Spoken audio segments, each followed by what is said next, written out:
Okay, all right. Shabbat shalom. Shabbat shalom. We are today thinking we were going to take a short break from the Torah portion. I wanted to deal with Isaiah chapter 1, which actually was part of the reading for this week.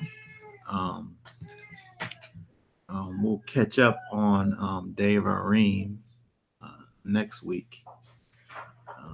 But I wanted to go through the first chapter of Isaiah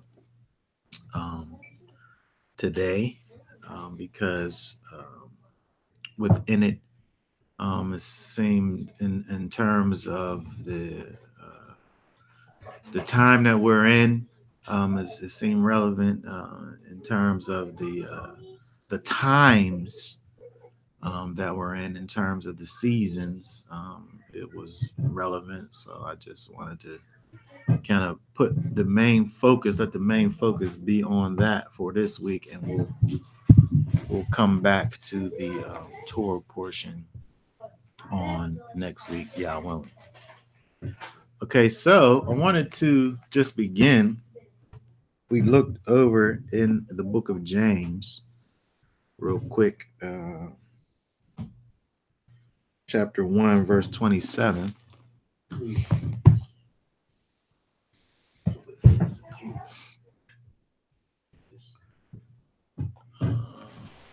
I'll just read that real quick.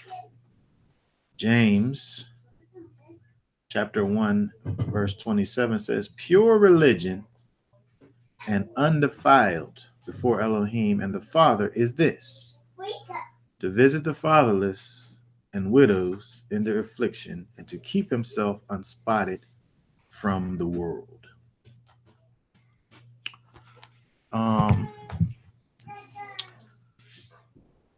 First of all, when we look at this here verse here, and you think about this idea, a lot of times we look at that word religion or religious as being something that we kind of some people want to shy away from us. I'm not religious. I'm spiritual. You hear people say it, and but here, I think we have some parameters for what pure religion should be.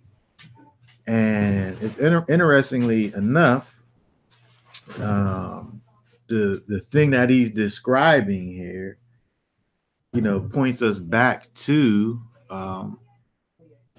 to Isaiah, to a time when the prophet of the Most High was trying to bring the people back to a place of right standing with the Most High. And the two things that he mentions is, there are things that I don't know, if you think about living a life of unrighteousness, a thing that you would do that, that will kind of be exemplary of you moving back into righteousness.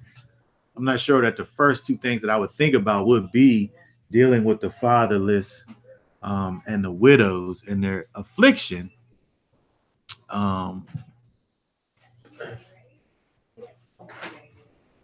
But obviously James thought something different. Yeah, I'm about to say different about it. Right, so I think that there's something to be said about that. And I think if we look back at Isaiah, which that's what we're going to do,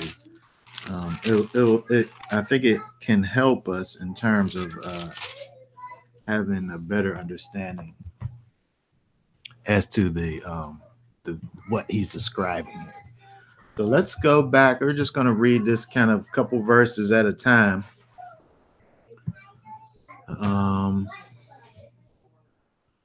Let's go back. Let's see. Pull this up here. Book of Isaiah. Yeshayahu.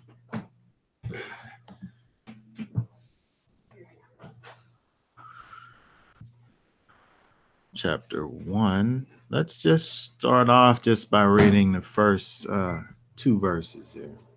Hear, O heavens, and listen, O earth. Wait. Start from the first verse. Oh, sorry.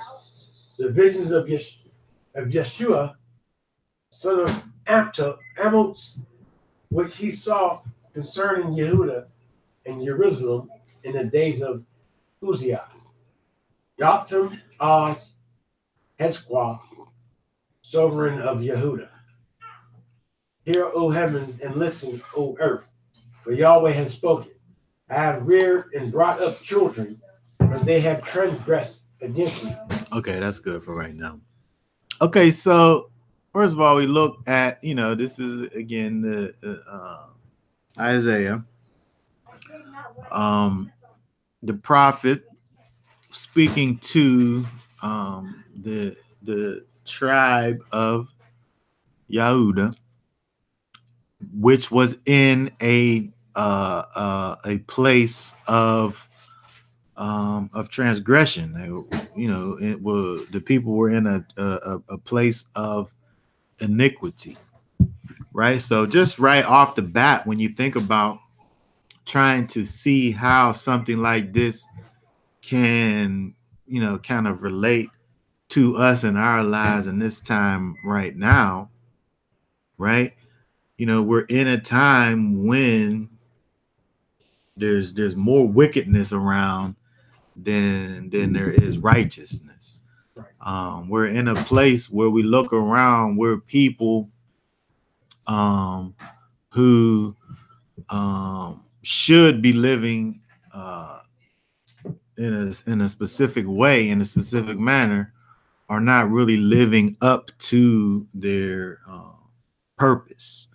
And you see the necessity for there to be a voice crying out in the wilderness. So we see verse 2 where it says, "Hear, O heavens, and listen, O earth, for Yahweh has spoken. I have reared and brought up children." I thought that was interesting there. This, just because when you think about this, just reading it in the English is not really, it's just, it's not giving you the full thought, right? Because it's just in English, it's somebody's translation. The actual word that, the translators decided was the best word is what they put in there, but it's not giving you the full context when you think about. But I wanted to look at this word here. I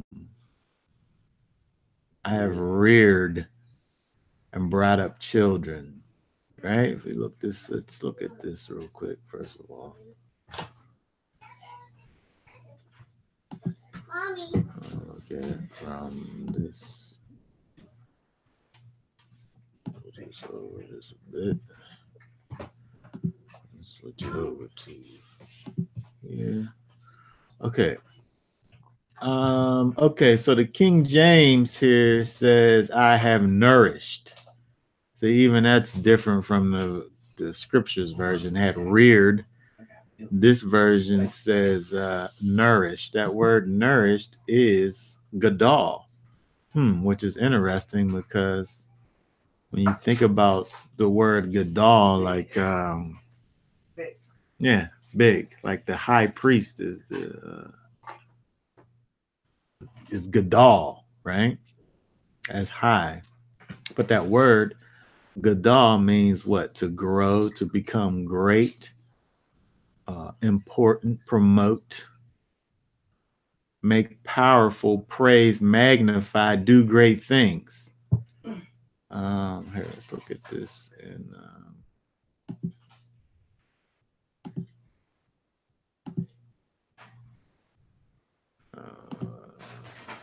let's see.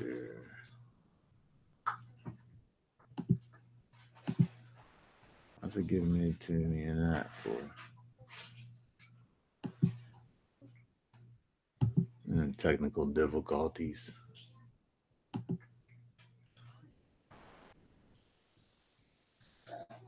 That is H 1 4 3.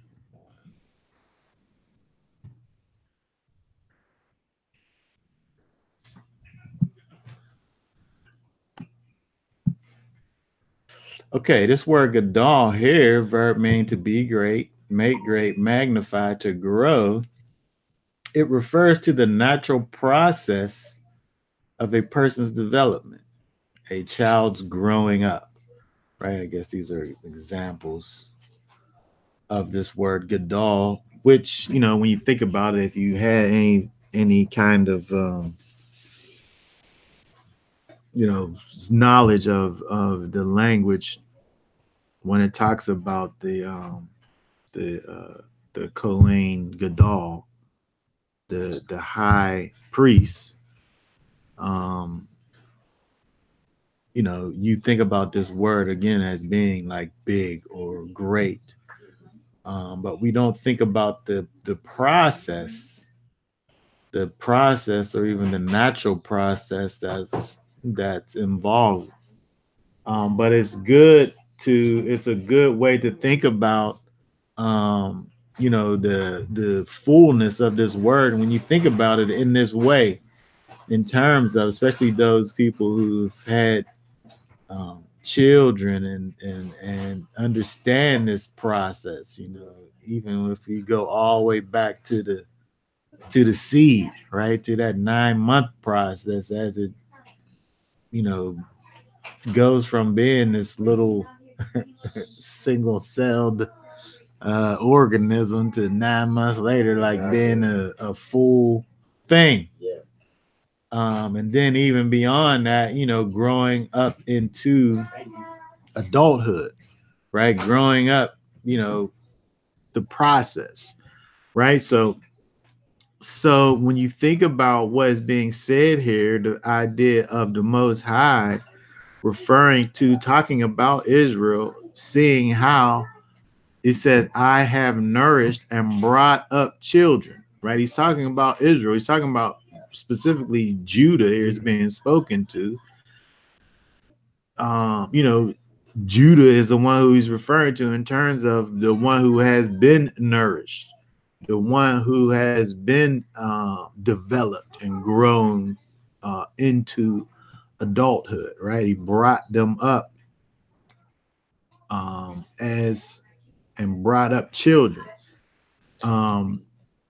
He caused this nation, this people, he caused them to be great, to grow and to be great, right? Mm-hmm. He bestowed immense blessings on his people, and they have rebelled against me.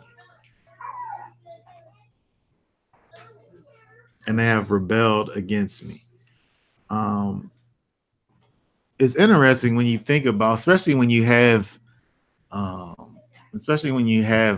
grown children. It helps you to understand the weight that goes with what's going on here in terms of the Most High referring to Israel, well, specifically Judah, as this child that he's raised up, that he's poured into, that he's given all that this young child needed, provided everything that was necessary for the development of this people, this nation, and then they rebelled against me, right? You do all that you can do for these children, right? This seed, and you love on them and you give them everything that they need. You set them up for life, and they come to a certain point, and then they decide that their way is probably better than your way. So they go and do that, right? It's a slap in the face, right? But this is what's being described through the prophet. Yahweh's saying that he's supposed to be delivering this message to the people. This is what Judah has done to the Almighty, right? After all of the things have been given, we reared up in one translation, nourished in this other translation. Looking at the word that's giving you the idea of magnifying to cause to be made big or great, all to be rebelled against in the end. So again, we think about this in a natural sense. It's, especially, having children that, get to the place where they're able to go out and live their own lives. Or thinking back to your own life, right? How,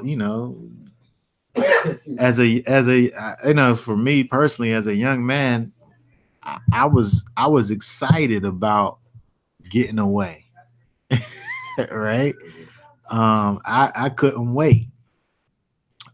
Looking back, it was it was a terrible decision. Like, if I could go back with my grown man wisdom and knowledge, there's so many things that you would do differently, right? Because there is a reason. There's a reason from a scientific standpoint when you think about the division that was made with Israel in terms of who died in the wilderness and who lived. Because they found out that it takes you till you're, halfway into your 20s, on an average, for your brain to fully develop. Yeah. And the last thing that develops is that impulse reaction. Right? When you think about your impulse reactions, that's your animal self. You just do things based on instinct, and there's no thought process involved in it. You're not dealing with consequences. You just do stuff. Right? So when Yahweh said the people that was 20 and up die in the wilderness, those are the ones that are really considered adults. But I'm just saying all that just to say that, science caught up to the Most High's wisdom and getting that understanding that, your brain doesn't develop until that time. Right, it's not done. And the last thing that gets done is that impulse reactions. I mean, like to be able to contain it or control it. That reaction. I'm trying to hear you say. Yeah. So like when you think about how kids behave, where just from as little kids, they just want, so then they just go and they just get it, or they just take it. Yeah. Little motions just in there biting people and things. Right? Where that's just instinct. It's just kind of impulse reactions. Or, when you think about older, for me, I did all kinds of stuff as like a young teenager. When you get these peer pressures to do these things, right, you don't think about all of the repercussions of those things. But that's like part of your kind of makeup as to where you not built to think about it. You just thinking about just right now. So you're not putting any thought or anything into the results of the things that you're doing. And again, that's the last part of your brain that develops, is this impulse reactions. You just think about it and you just do it without thinking about the repercussions of what comes after. Or sound like something like doing things without purpose. Without purpose, yeah, it just has it right. It's just you're just doing it. Yeah, it's just, this looks fun. Let's do it, like. do it. Yeah. Right. But there's no thought behind it.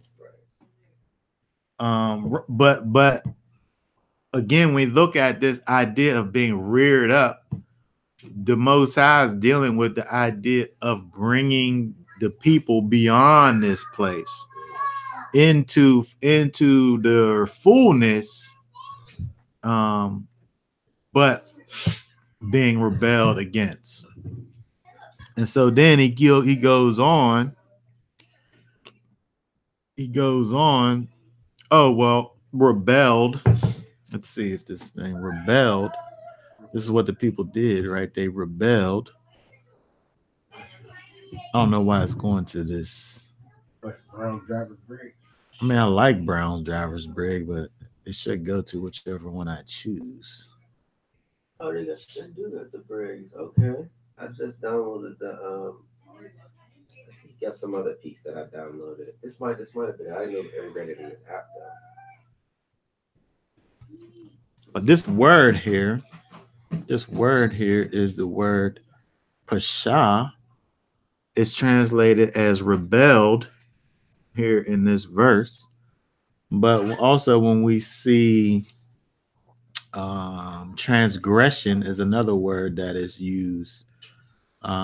We've talked before about the different levels of sin, where you have sin and transgression and iniquity. Well, this word here, rebelled, or to transgress or to revolt, is dealing with the idea of doing something almost intentionally, right? Where you're not trying to do right and accidentally do wrong. This is just dealing with the idea of just, you're so like right, but you just don't care. Right. And you can see that even in the context, because you're dealing with the child that's been brought up, where he's been shown the way. The child has been shown the way. He's been brought up, been reared up, been gadoled, right? Been caused to be magnified. But yet and still it transgressed against me. It rebelled. It revolted against me.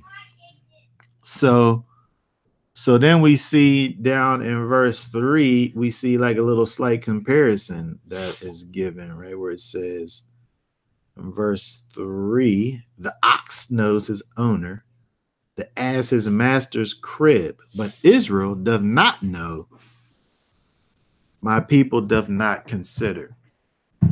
So, it's given this, this comparison here where the people, Judah, should be at a place where it's not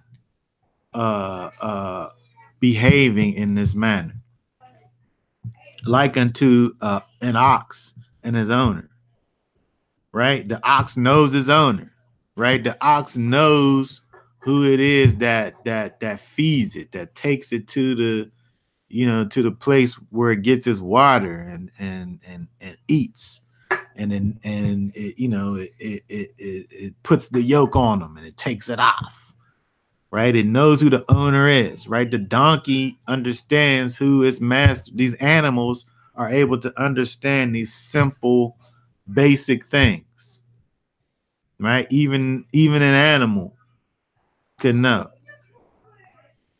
right? But Israel does not know,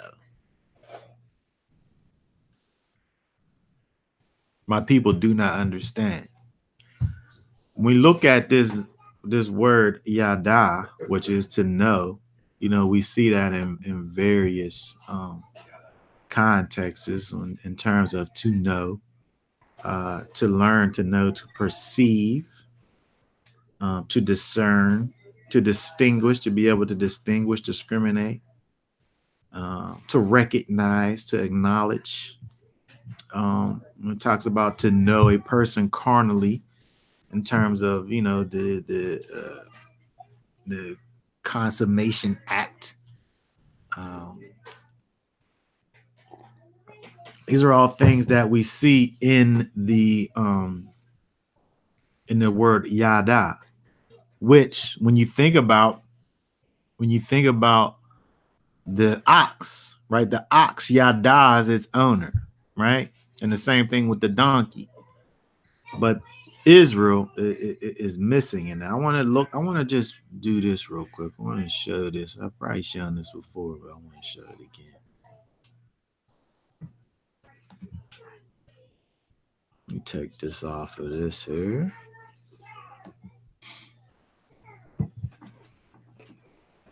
Oh, I got this big light thing right here. Is it glaring? Yeah, it's a big glare right there. Can you see it? You see the glare? Yeah, right there. Yeah, the camera sees it too. All right over here. That word. Stop focusing. Yada.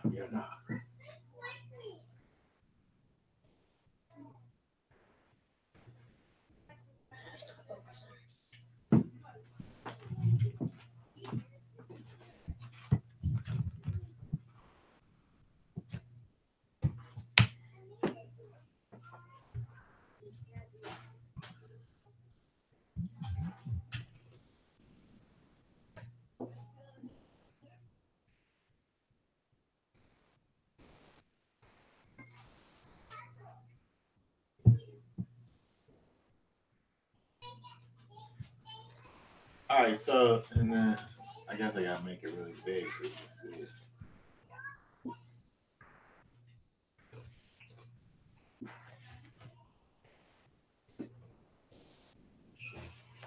Oh yeah, you can see that. Okay, so yada is the arm and the hand, right? Mm-hmm. You're able to do stuff with the arm and the hand. You move things and you do work with the arm and the hand, right? This is where your strength is. You're able to do things, right? The dalet is the tent flap. It's the doorway, the entrance into the tent. And then the ayn is the eye. You're able to see. Right? So if you're able to, yada is again to know, which has to do with knowledge, intimate knowledge.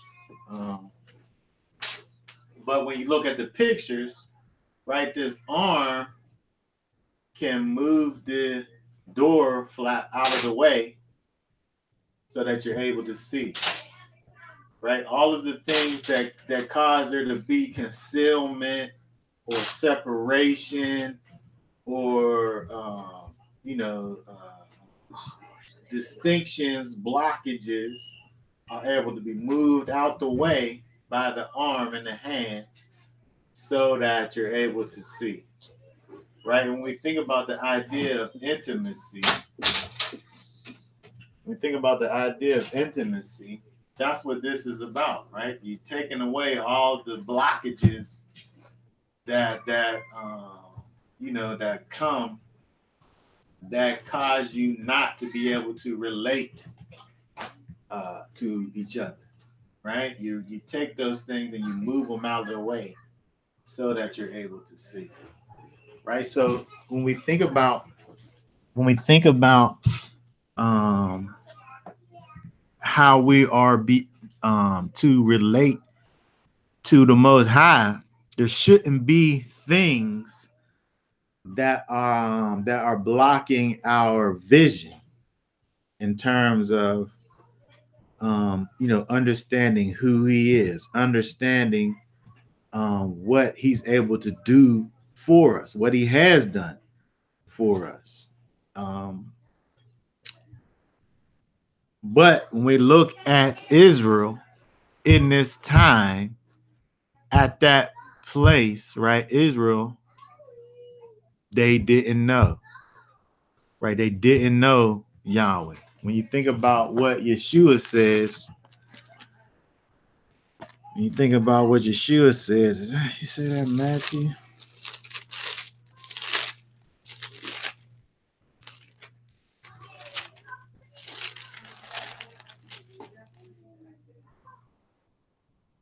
Matthew 7:21-23, where it says, not everyone that says unto me, Master, Master, shall enter into the kingdom of heaven, but he that does the will of my Father which is in heaven. Many will say to me in that day, Master, Master, have we not prophesied in thy name, and in thy name have cast out devils, and in thy name done many wonderful works?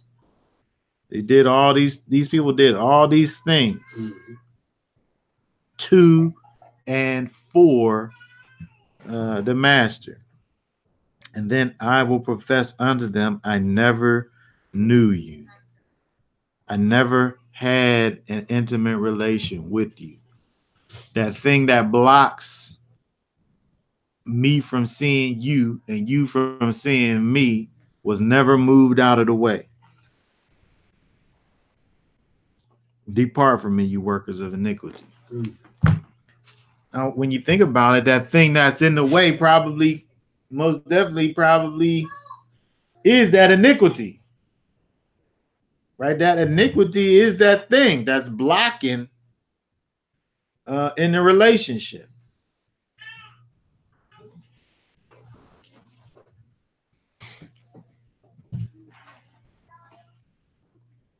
Right? So this is a problem with Judah. This is the problem that Yahudah is having at this time, despite the fact that the Most High has took them to a place, has caused them to be this set apart people, lifted them up above the other nations, bestowed on them, all of these blessings, but yet and still, Israel still made it to a place of transgression and rebellion.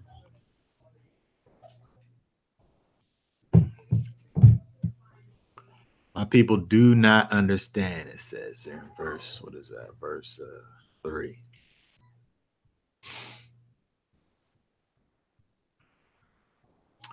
All right, verse 4. Verse 4, let me just turn back over.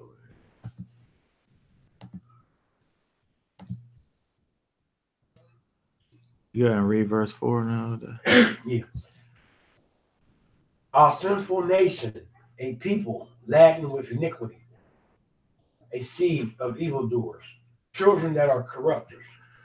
They have forsaken Yahweh. They have provoked the Holy One of Israel unto anger. They are gone away backward. Okay.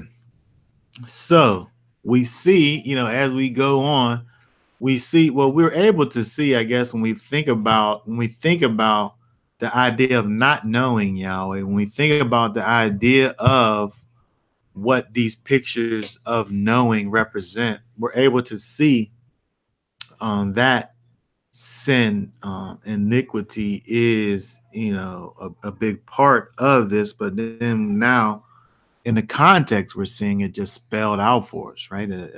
Alas, this sinful nation, the people are being weighed down with iniquity.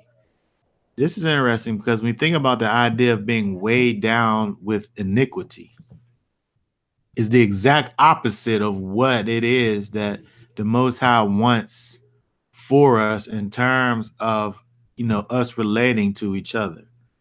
When we think about let's look over real fast over into. Let me see. I always get this confused. Let me look it up in my Bible before I say what the verse is. Okay, Exodus. I'll turn to it. Let's see here. Exodus Shemot 34:18. 34:18. Hold on. My bad. I just looked at it. I looked at the wrong one. It's 33:18.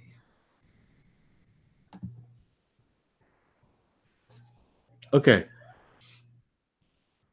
This says 33:18, and he said, Moses, and this is Moshe speaking, I beseech thee, show me thy glory. Show me thy glory. And he said, the Most High said, I will make all my goodness pass before thee, and I will proclaim. Okay, so Moses says, show me thy glory. The Most High says, I will make all my goodness pass before thee. I will proclaim the name of Yahweh before thee. I will be gracious to whom I will be gracious, and mercy to whom I will have mercy. Thou cannot see my face, for there is no man that shall see me and live. Yahweh, Moses wants to experience the presence of the Almighty here, right? Moses wants to experience the goodness, the presence of the Almighty. This word here, glory, is kavod. Glory, honor, glorious abundance.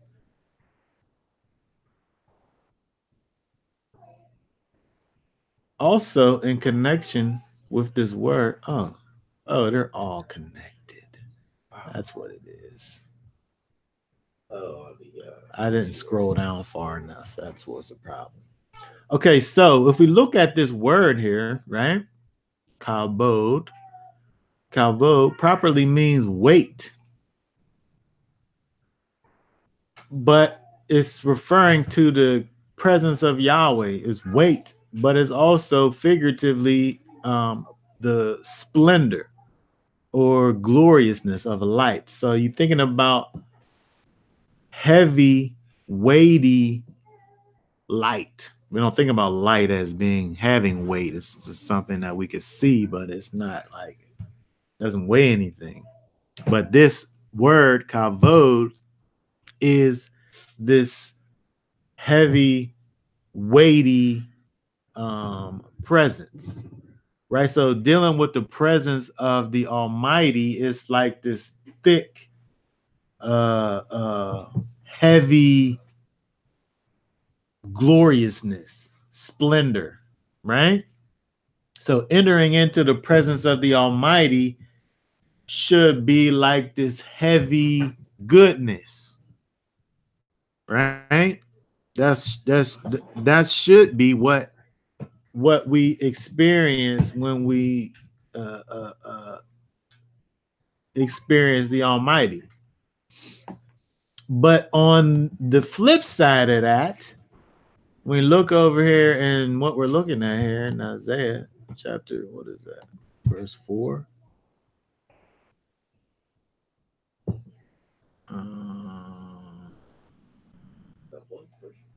Yeah. In verse 4, the sinful nation, a people laden with iniquity or weighed down with iniquity, laden, here, this word laden is what? Kabed, which is, it's a derivative of the word kavod, which is heavy or massive or abundant, right? So you have the same concept of weightiness, but with avon or perversity or depravity or iniquity, right? So it's kind of the opposite thing that's going on. Instead of the people being kind of entrenched and covered with rightness and righteousness in the presence of the Almighty, the sinful nation, these people are laden with iniquity, right? So it's the complete opposite of what it is that the Almighty has for Israel,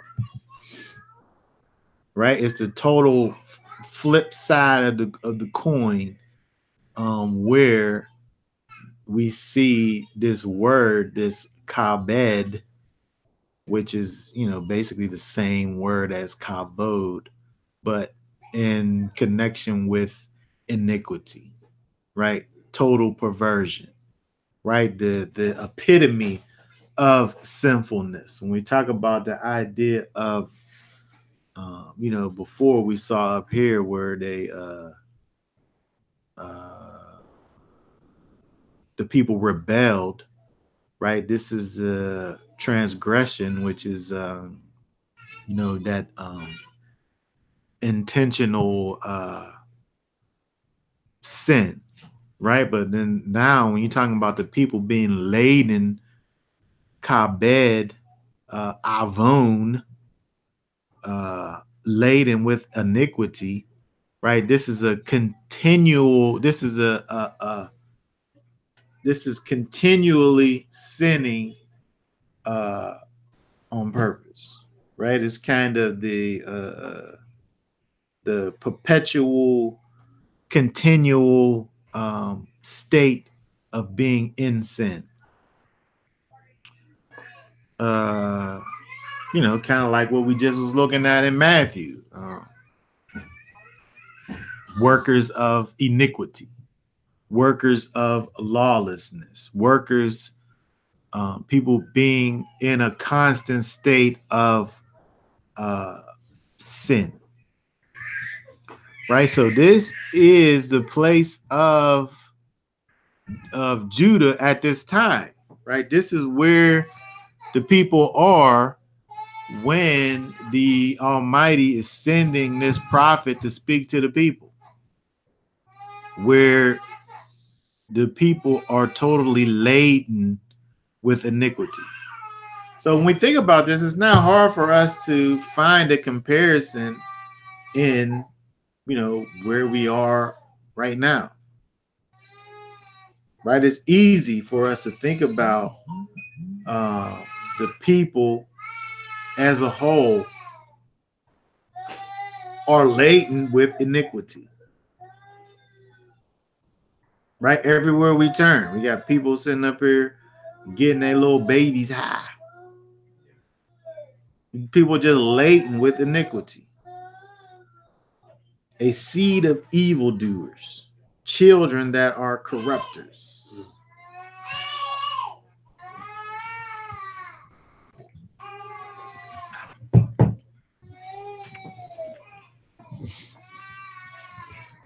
They have abandoned Yahweh. They have despised the Holy One of Israel. They have turned away from him. So again, we see, it's interesting when you think about this whole idea of where we are today. I'm thinking about the idea of causing people to think about where they belong in life, causing people to think about their purpose, as you brought up, or destiny, right? This is what we see with what the prophet Isaiah is doing. He's speaking to a people who have had a glorious past, but that past is well behind them, to the point where is not in terms of their behavior, there's no connection to where they were, right? They were this people that was reared up and put into a position and a place by the Almighty, but they turned away from that, right? So when we think about today, you know, we have a people who, um, we don't deal with our past. We just looking at basically where we are, right? We're just looking at our current position in life, and our actions are totally based off of where we are, where when we look back at the prophet here, he's talking to a people that's basically in the same situation, these thousands of years ago, where you have a people who are not walking in their purpose, and he's calling them back to righteousness, back to the knowledge of the Almighty, which has obviously been lost and forsaken.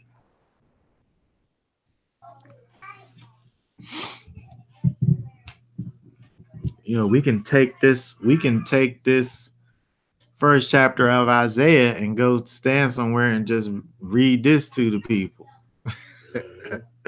Right? Because and replace the names for just any random person just walking down the street. Right? Because these people are just, walking around and not dealing with who it is that the Almighty has said that they are. Right? A people who's not dealing with um, their proper purpose in life. Okay, so verse 5. Hold on, let's see. I want to read down to verse. Let's read 5 and 6. 5 and 6. You read 5 and 6. This is verse 5. Why should ye be stricken any more? Ye will revolt more and more. The whole head is sick, and the whole heart faint. From the sole of the foot even unto the head, there is no soundness in it, but wounds and bruises, and putrefying sores. They have not been closed, neither bound up, neither mollified with ointment. Okay, so when you think about going back to verse 5, why should you be stricken anymore? What's the point of me whooping you anymore when it's not having the desired effect? Correct you. I'm sitting up here and I'm spanking you behind, Mm-hmm. and you still are revolting against me more and more. When you think about how the Torah talks about the rebellious son, you was able to take that rebellious son out to the judges and to the elders, and he was going to be stoned and killed. Yeah. Because it was just nothing else you could do with this one.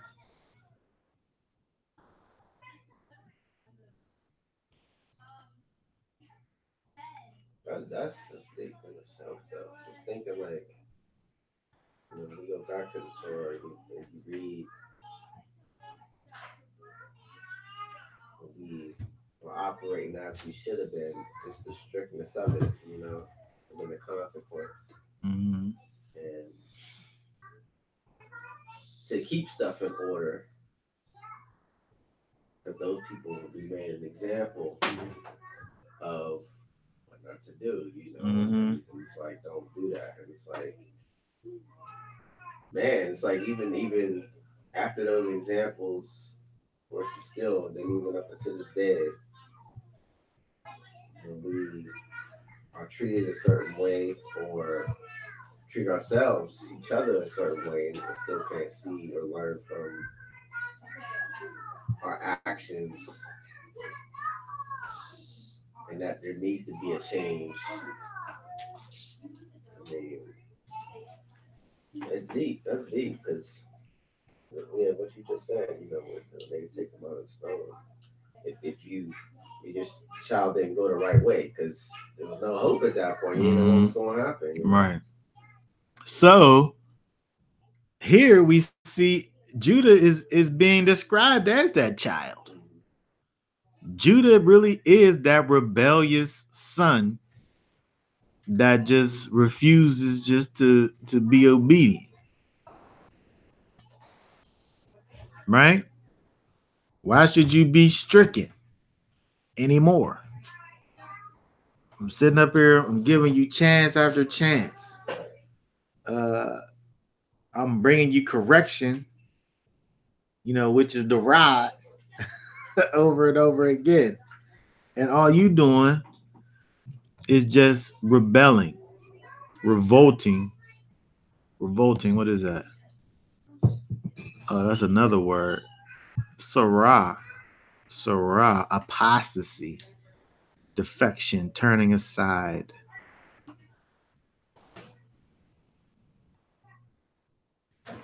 Rebellion, turn wrong. Remission, rebellion, turning. Right? Everything to do with going in the opposite way. In unrepentant. Right? There's no shuv involved in this. There's no turning back to the Almighty involved in this idea of revolting. Right? When we think about repentance, we think about teshuvah or shuv, we think about turning back to the Almighty. Right? Revolting is the exact opposite of that. Right? You're just moving in total opposite direction. Apostasy. You're moving further away from the Almighty as opposed to moving closer to. Right? But again, we look at this here, this idea of Judah, after being stricken, still moving, you know, in the opposite way. It says the whole head is sick, the whole heart faint. Right? Everything about this child, Judah, this son of the Almighty, is wrong. Right? From the sole of the foot even to the head, there is no soundness. No soundness.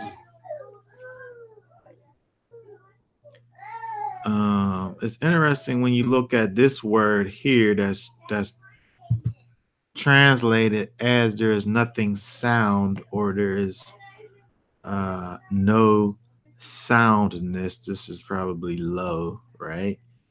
Oh, ein, not. Oh, okay. So it literally is saying no, or without, or having no soundness. Methome, which is translated 3 times as soundness, but 1 time as men, which is interesting because the word has the connotation of wholesomeness, or hold on, where's this out here? It refers to a healthy, sound spine, sign of wholeness. Entire or whole. So in the places where it's translated as men, you think about as a man being fully grown, right? So the idea of being fully grown is the idea that you have with this idea of soundness or wholeness, right? But this is talking about the opposite of that, right? There's no fully grownness involved in this one who is referring to, which is Judah, right? As if to say, in the context of what's going on in terms of Yahweh speaking about Judah, this child that was reared up, right? It never got to the place of being a man, right? It never got to the place of being fully grown. When you think about the idea of if you starting out from if we just leave Hiskey to the process of life, he's gonna grow up. He's just gonna grow. Like the kids are just gonna, if time keeps on going, they're gonna keep on growing. But the way that he's describing Judah is almost as if there was a retarding of the process. The process was kind of cut short, right? The maturation process never came.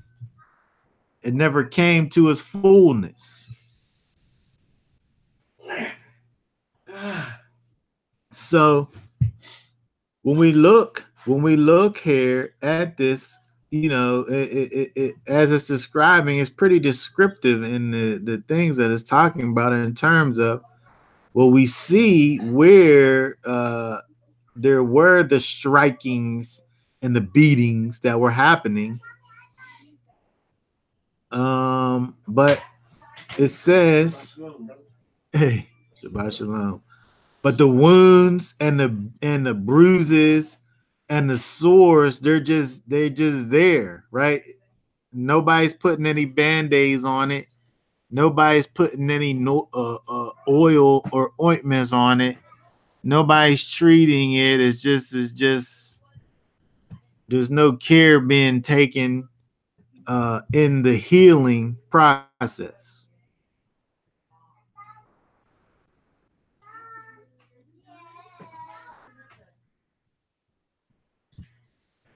Right. So if you're just thinking about it from a natural perspective, if you have sores or bruises, or like if you got a bruise, you're gonna put some ice on it. You're gonna try to bring the swelling down, right? If you got like an open cut, you're gonna cover it up, like so stuff don't get in there and make it worse. Right. But if it's open, right? If it's open, then stuff is gonna get inside of there and it's gonna get worse, right? So there's no remedies that are being made to the wounds or the bruises or the sores that are there. So in other words, things are just progressively getting worse and worse. Right. So, but this is what we see. It's not hard when we think about looking at the state of Judah, in Isaiah's time. It's not hard to make the correlation between those people and the people that we look at and see out here in these streets today. Right, where it's just a spiral of iniquity that is just going only downward.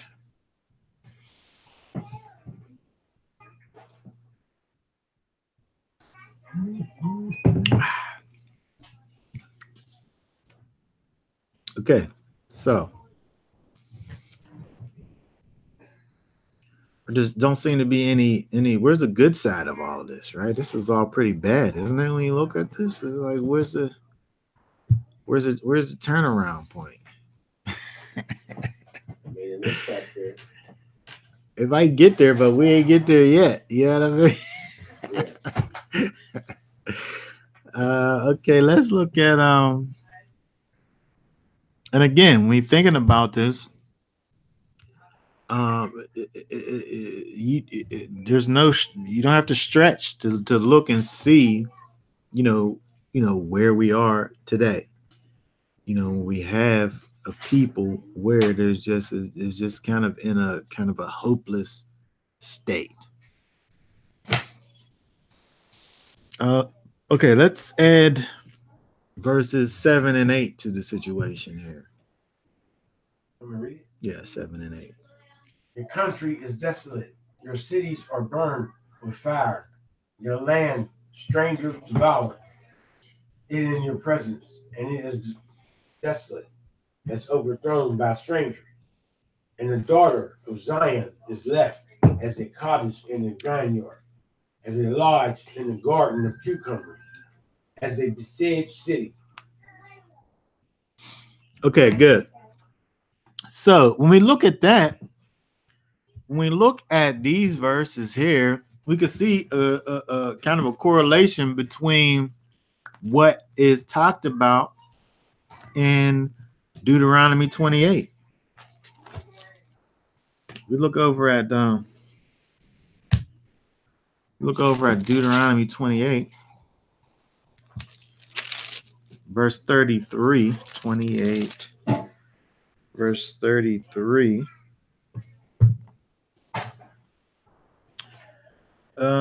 It says 33, the fruit of thy land and all thy labors shall a nation which thou knowest not eat up, and thou shalt be only oppressed and crushed away. Again, so we look over here in Isaiah, your country is desolate, your cities are burned with fire.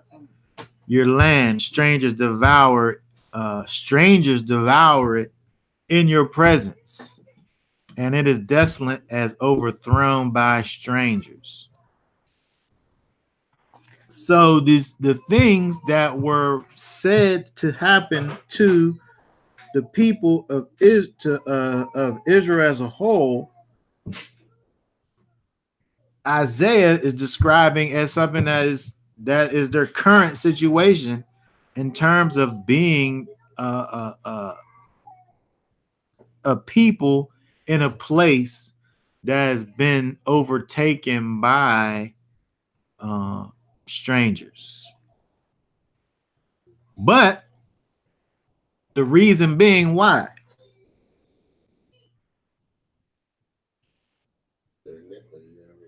The iniquity, right? The sin, the transgression of the laws, turning away from the Almighty.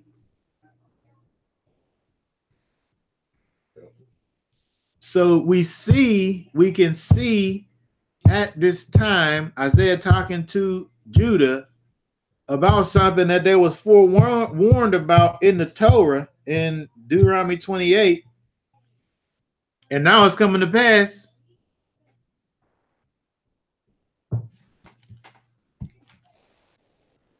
Right in front of their eyes.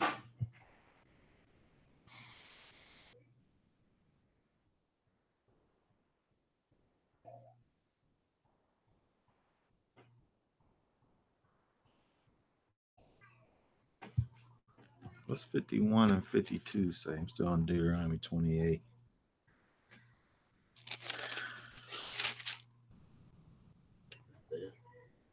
Huh? Yeah, I'm still in Deuteronomy 28, verse 51. 51 and 52. Where it says, and he shall eat the fruit of thy cattle and the fruit of thy land until thou be destroyed, which also shall not leave thee either corn, wine, or oil, or the increase of thy kind, or flocks of thy sheep, until you have destroyed thee. And he shall besiege thee in all thy gates until thy high and fenced walls come down, wherein thou trustest throughout all thy land, and he shall besiege thee in all thy gates throughout all thy land, which Yahweh thy Elohim have given thee. So again, this is what Isaiah is even talking about, but he's not talking about it in the abstract kind of, if you do this, this is going to happen to you. He's talking to the people in terms of, this is where we at. Look at all of this stuff that's happening to you. I know, by the way, you was told about this before, and now here we are in the thick of it.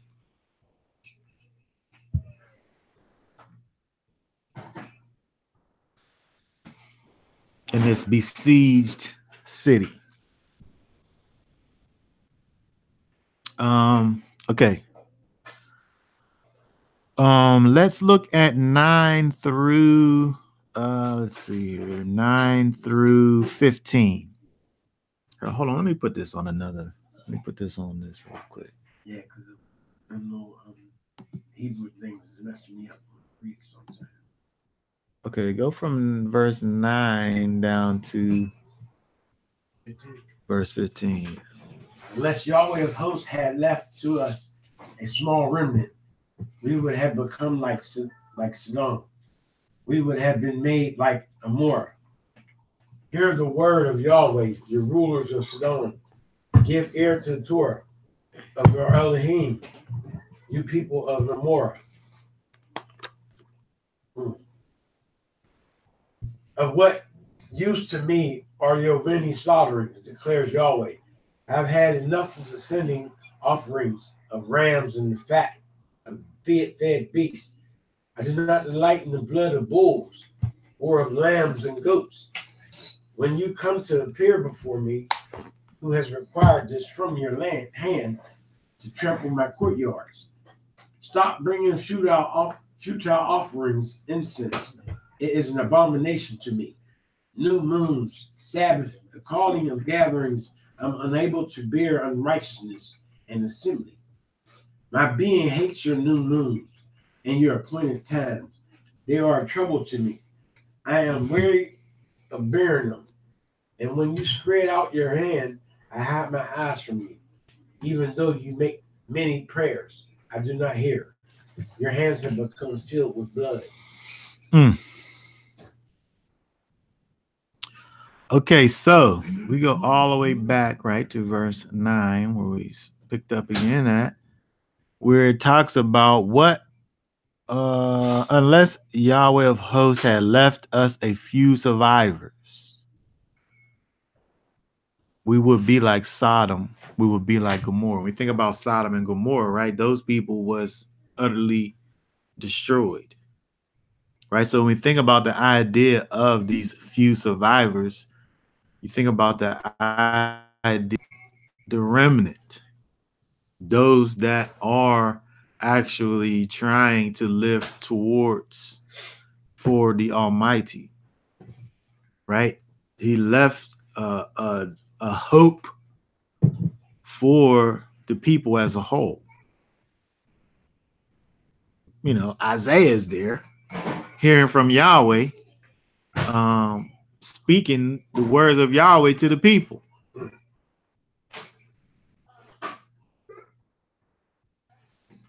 Right, he's there, able to give the words of Yahweh to the rulers. He's talking, first of all, he's not talking to the rulers of Sodom or the people of Gomorrah, right? Excuse me. He's talking to Judah. But because of their ways, they're being described in that way, as if they were Sodom. I mean, that's harsh, isn't it? Sodom and Gomorrah, that's what they doing. They doing that. Like, that's what they doing. That's the way that the people is that Judah's being described. You rulers of Sodom, you people of Gomorrah. This is the things that they're doing.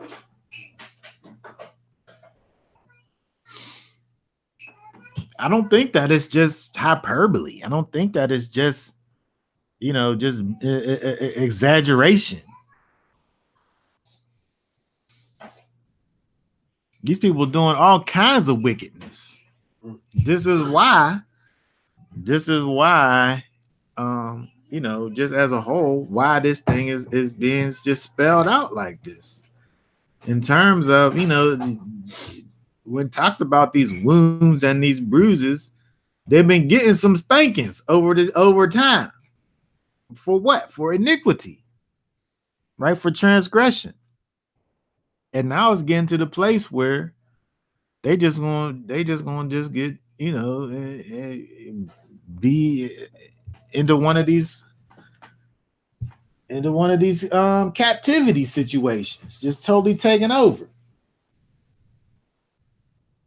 Because of the disobedience, right? Because of the iniquity, because of the fact that the Almighty wants to be able to have a relationship with his people and dwell amongst his people and cause his glory to shine and be a covering over his people, but instead of the kavod of the Almighty, they have the weight of iniquity upon them.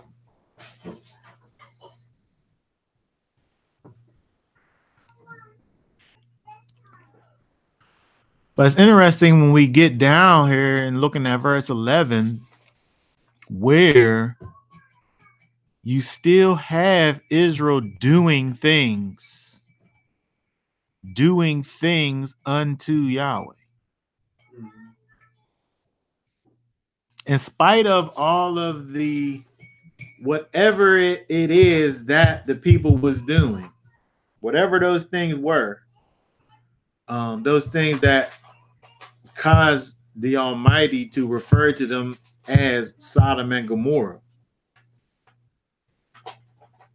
Besides all of those things, they're still giving multiple sacrifices unto Yahweh. They're still giving burnt offerings and rams and the fat of fed cattle to Yahweh. They're still offering the blood of bulls and lambs and goats. They're still doing the commandments. They're still doing things. Well, I'm saying they're still doing things that are commanded of Yahweh. But it's when you talk about iniquity, it's perversion. It's perversion, right? When you think about, it's easy to look at what goes on in the Catholic Church, where they go there and they're supposed to be worshiping the Son of the true and living God. That's what they're supposed to be doing. But they have mixed into their worship idols. Right? So you're worshiping the true and living God in a false way. You're being very kind. At the end of the day, it's an oversimplification, but that's what's going on. Just to say that when you look back at Judah, that's what they were doing. They were offering their sacrifices unto the Almighty. They were, bringing forth these sacrifices.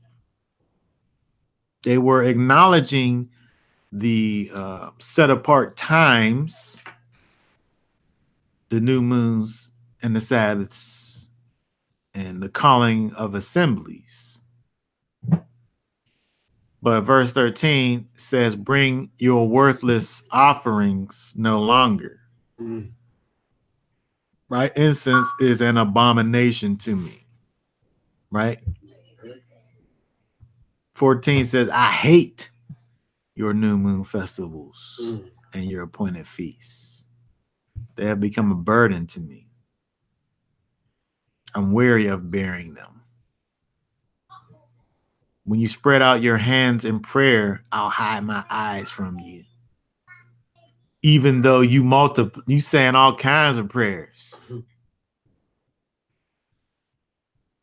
The Most High ain't hearing it.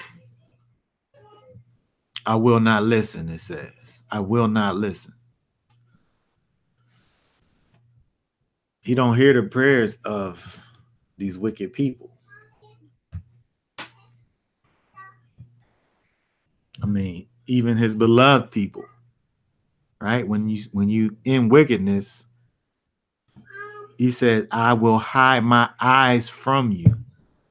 We could think back to the idea of knowing, the idea of Yada, right?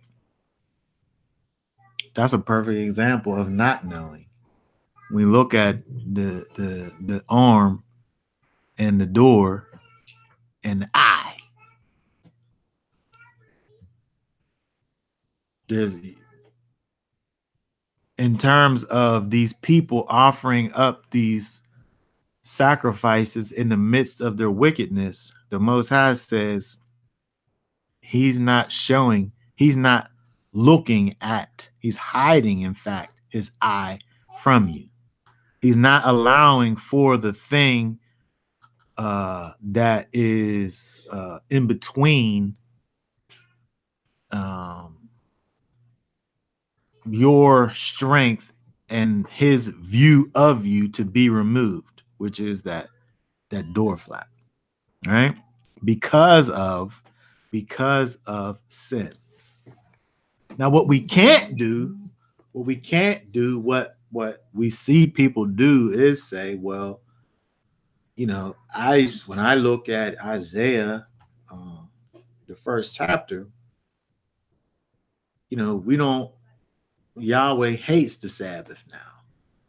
He hates new moons. He hates your calling of assemblies. It says it right there. I hate your new moon festivals and your appointed feasts. And you have people in a lack of understanding going to Isaiah and saying, I don't got to do these things. I don't got to keep these things. Yahweh hates these things now. It says it right there.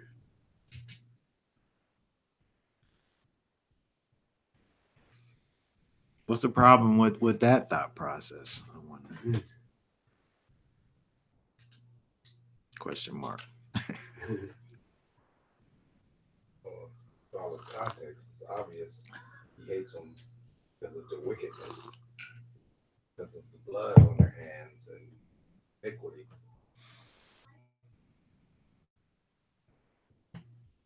If you as a regular guy had a friend or somebody you were close to who were bringing you gifts, stabbing you in the back, you would hate those gifts. If they were doing all of these foul things to you and against you, but they just kept bringing you gifts. Like, there you go. Yeah. This is a gift. Yeah. And they're slandering your name behind your back and doing all this stuff. You'd be like, man, get that gift out of here. I think that's a perfect analogy, because that's what you have. You have the people who are doing things that were prescribed unto the Most High, but at the same time doing the exact opposite of what he had asked and requires of his people to be doing. So the people are kind of living this kind of double life, as to where they're serving at least two gods. At least two. Yeah. Yahweh plus whatever else they was doing. Right?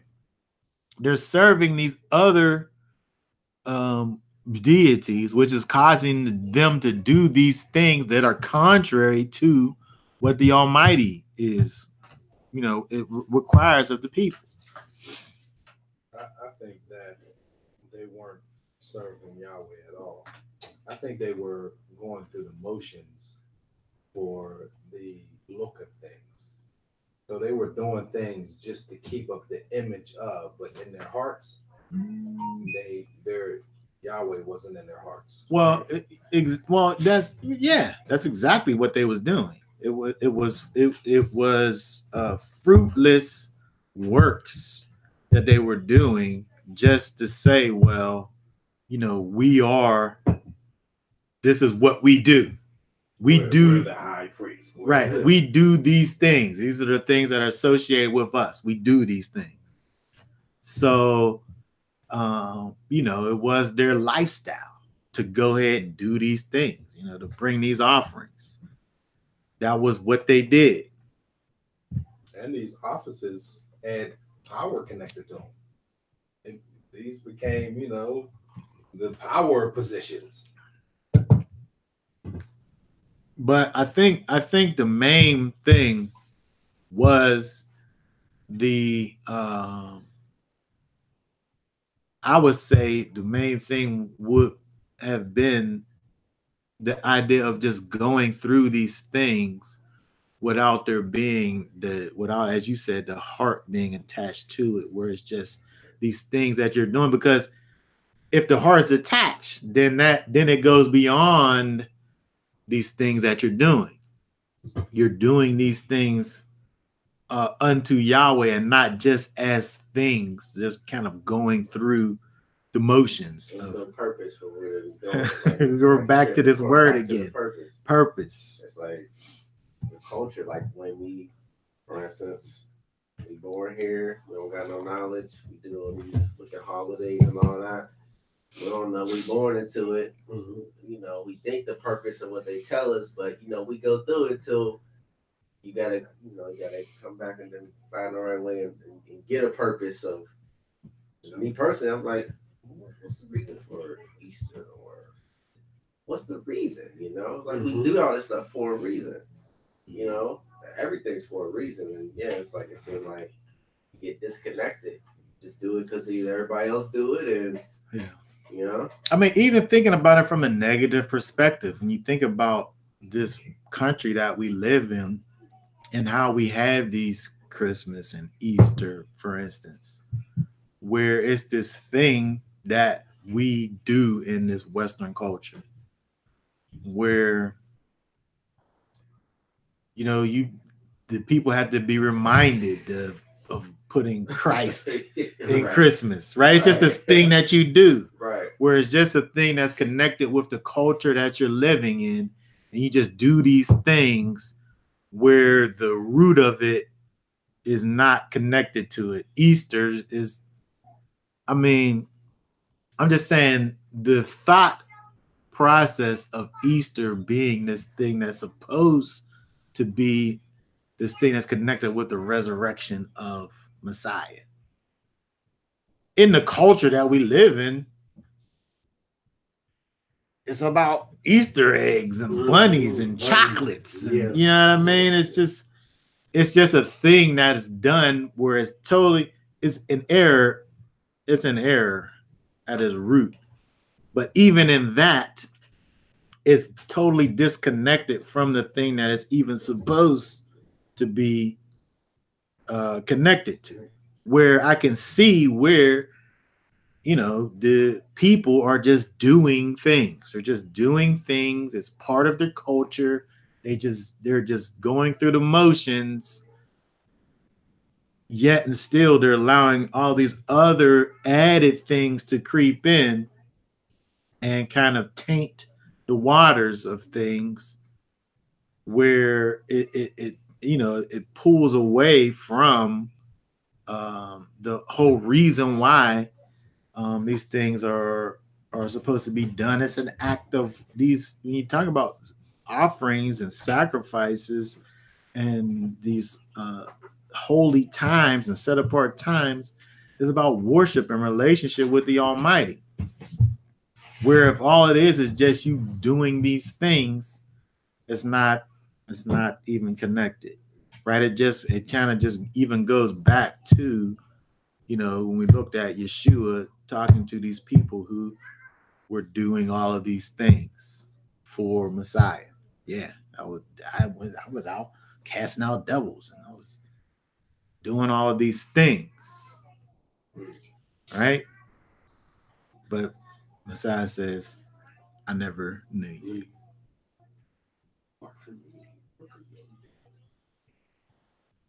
So we can only get a glimpse as to the iniquity and how far it went, just by a simple fact of, at the beginning of that little part there, um, the reference to Sodom and Gomorrah.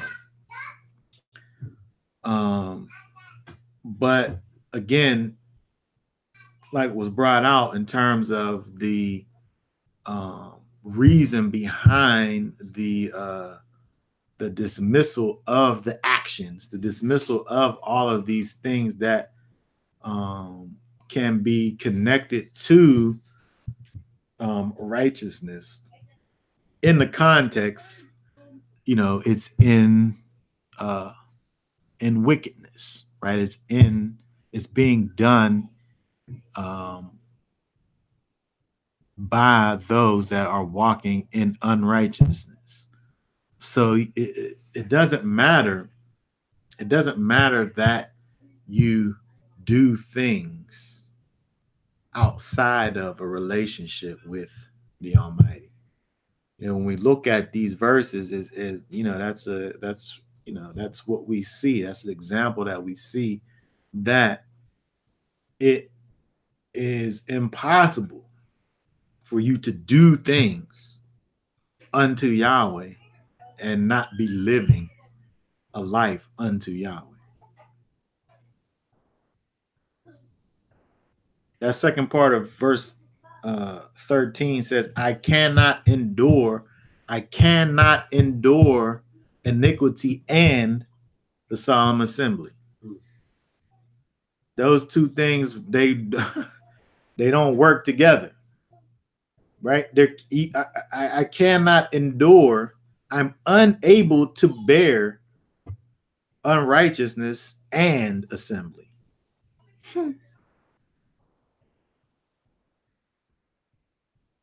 Right? So it puts it in context for those who, and it's, we talk about it here and it seems kind of so cut and dry, like it's so obvious if you look at the context. But there really are people who will say, based on Isaiah, I shouldn't even be thinking about those things anymore because the Almighty hates them. People have a problem with context. Yeah. A context problem in this country. Yeah. Among other things. Okay, so if we go now, finally, we get to the answer to all of this, right? Verse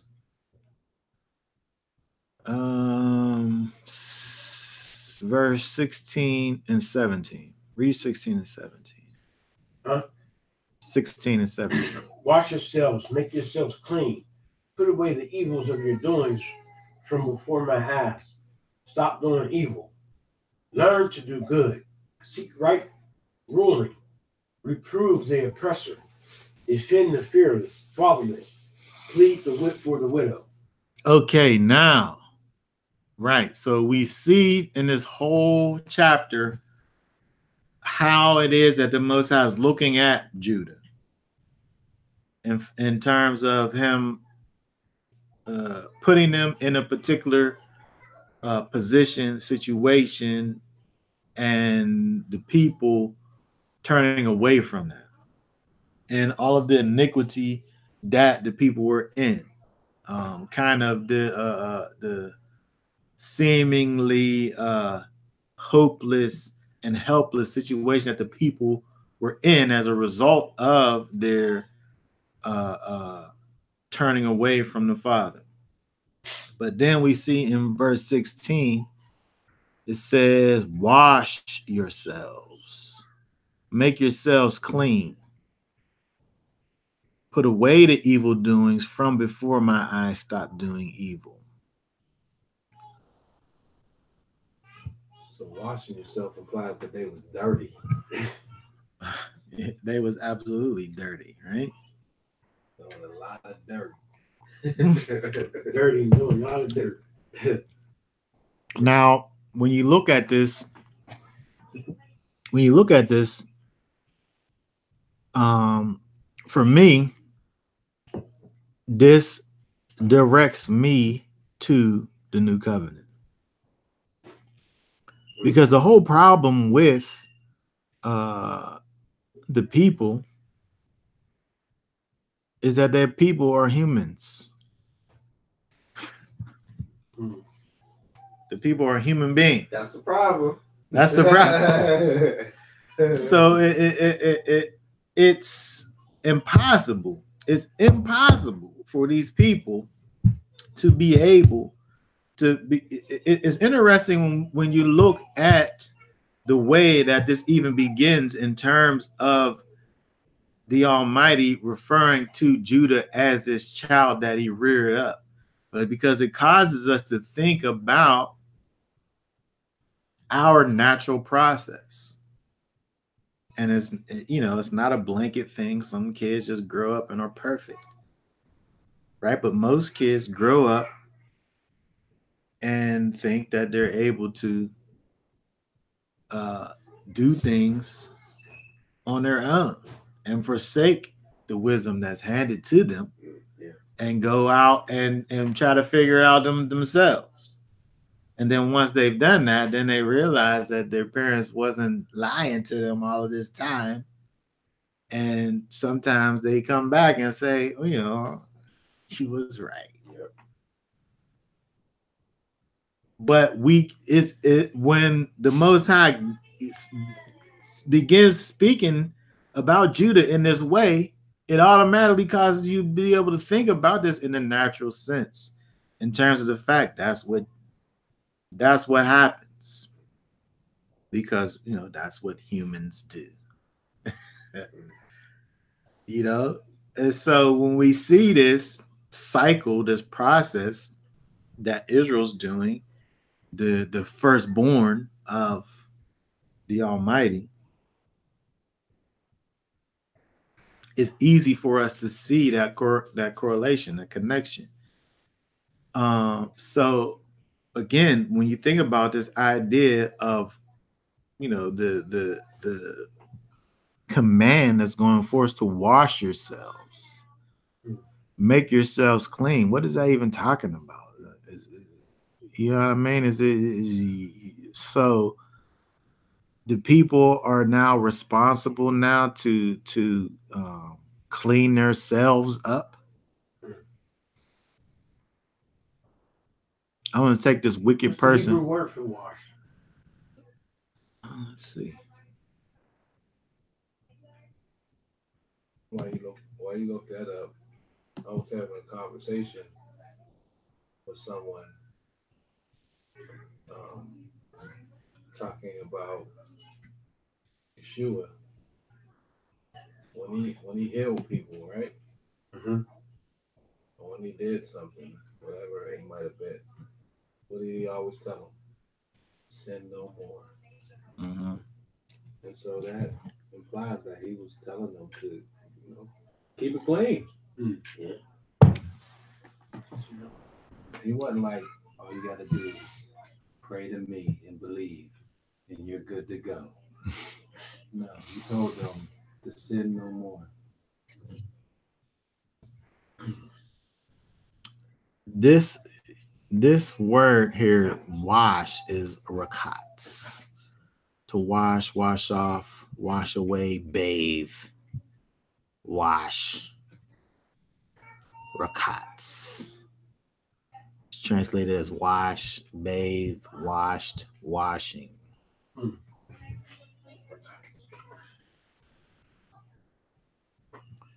So the idea of washing, in terms of how we would think about it, is the idea that is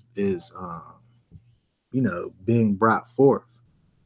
But what I'm saying is that this ain't talking about this ain't talking about like soap and water, right? Because the thing that is causing the iniquity in the first place, is dealing with unrighteousness. And it even tells you here, put away the evil of your doings. So when you think about this, again, and the idea of the only thing that's able to cause there to be a cleansing in the people in the first place, this, we have to think about what it is that we find within the new covenant, and what it is that Messiah, what it is that Yeshua is able to do for us, right? So when we think about the idea of a people that have gone astray into transgression, and even into iniquity, and being in a place of being as it says, weighed down with iniquity. How is that reversed? How's that changed? How do you come out of that? Thus, we talking about something that's going on from a spiritual perspective.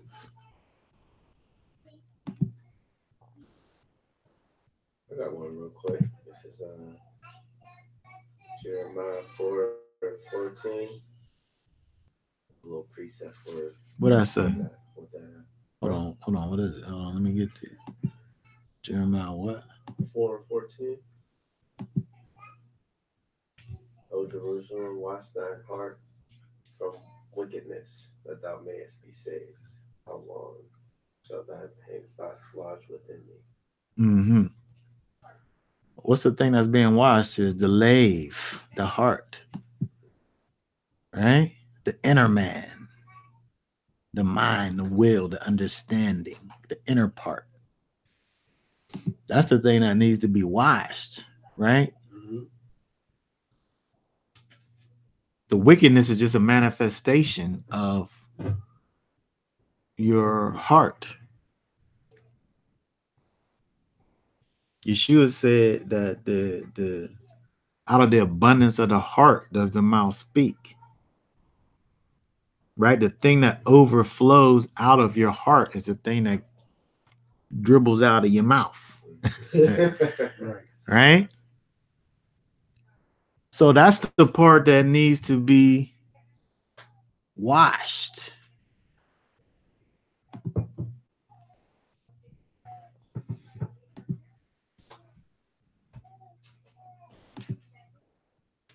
But that's the same thing that it says over here in Ezekiel, right? In verse 25, then will I sprinkle clean water upon you, and you shall be clean from all your filthiness, and from all your idols will I cleanse you.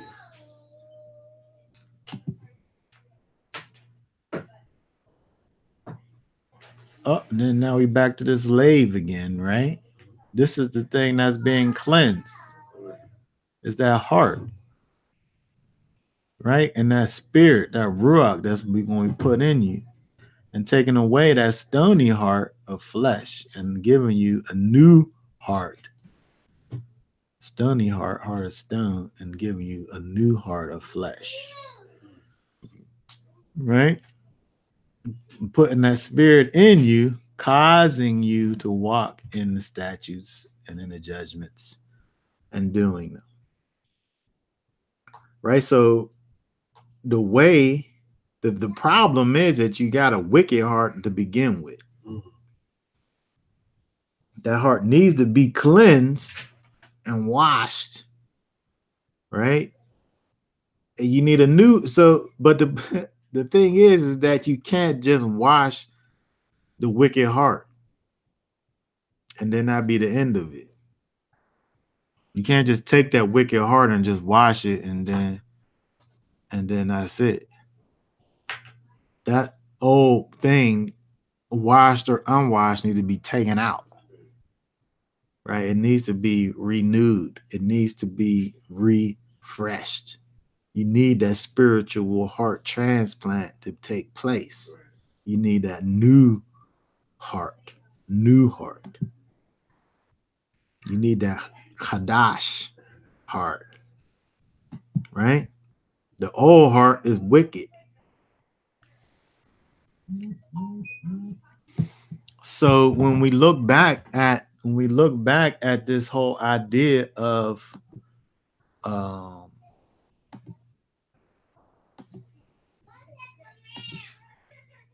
washing yourself and making yourself clean, we have to think about what it is, how it is that's going to be done. The people can start doing things all they want, but the problem is that the heart wasn't in it in the beginning. Right? The problem was in the first place that it wasn't that they weren't doing the commandments. They was doing things that Yahweh had commanded, but they wasn't loving Yahweh in doing them. Right? It was just them going through motions, just doing things. Well, if you read, maybe it was less about going through the motions and more about how they were treating the other people. Because, what he says is, relieve the oppressed. So maybe there was a lot of, maybe they were oppressing people, or they weren't, helping the people who needed help. And it said, be a version I like better. It says, defend the fatherless and plead for the widow. So obviously, Yahweh is saying these things aren't being done, and I got a problem with that. Right. So the things, kind of the technical, kind of sacrificial, Levitical type things was the things that they was doing. So they were doing things unto Yahweh, but they weren't dealing with the other part of that in terms of doing things unto your neighbor. Justice. They wasn't dealing with the kind of the physical aspect of things in terms of among other things. They weren't dealing with because there were idols involved. So it wasn't as if they was just doing things unto Yahweh only and just not doing things unto man, among other things. But we can say that based on the thing that was said for them to do after the washing took place, dealing with mankind. So we can see, among other things, this is something that wasn't being done. And again, we look back, we started in James, we talk about the same thing, right? Talking about defending the orphans and pleading for the widows, right? This is pure, this is what it said was pure religion. And just think about today, right? We have all of these black children, all of our black little children in these, homes, these facilities who are being adopted by, Europeans and Gentiles. Like, we have so many black children that are in the foster care system.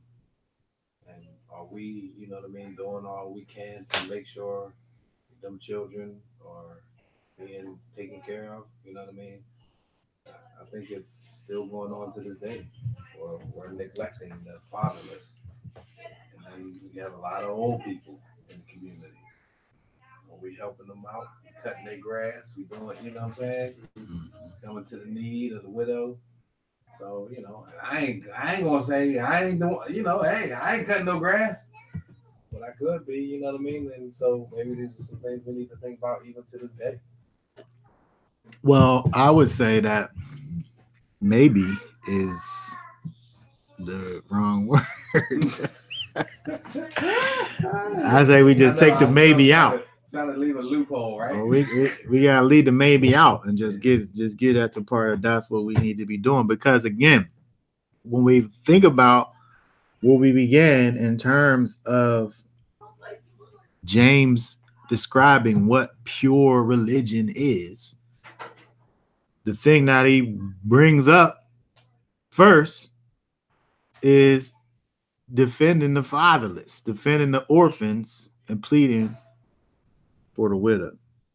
And then when we look back and we see the prophet Isaiah, who's speaking to wicked Judah, who's speaking to this people, the supposed people of Yahweh, in the midst of their wickedness and in the midst of their iniquity,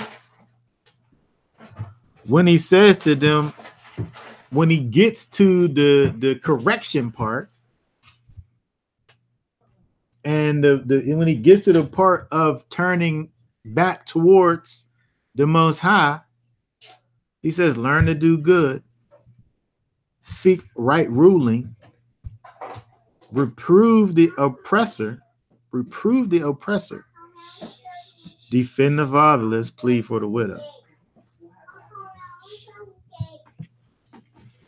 I was reproving the oppressor, a couple weeks ago. His name begins with a J. Mm-hmm. He was talking about cheating men out of their wages. Right.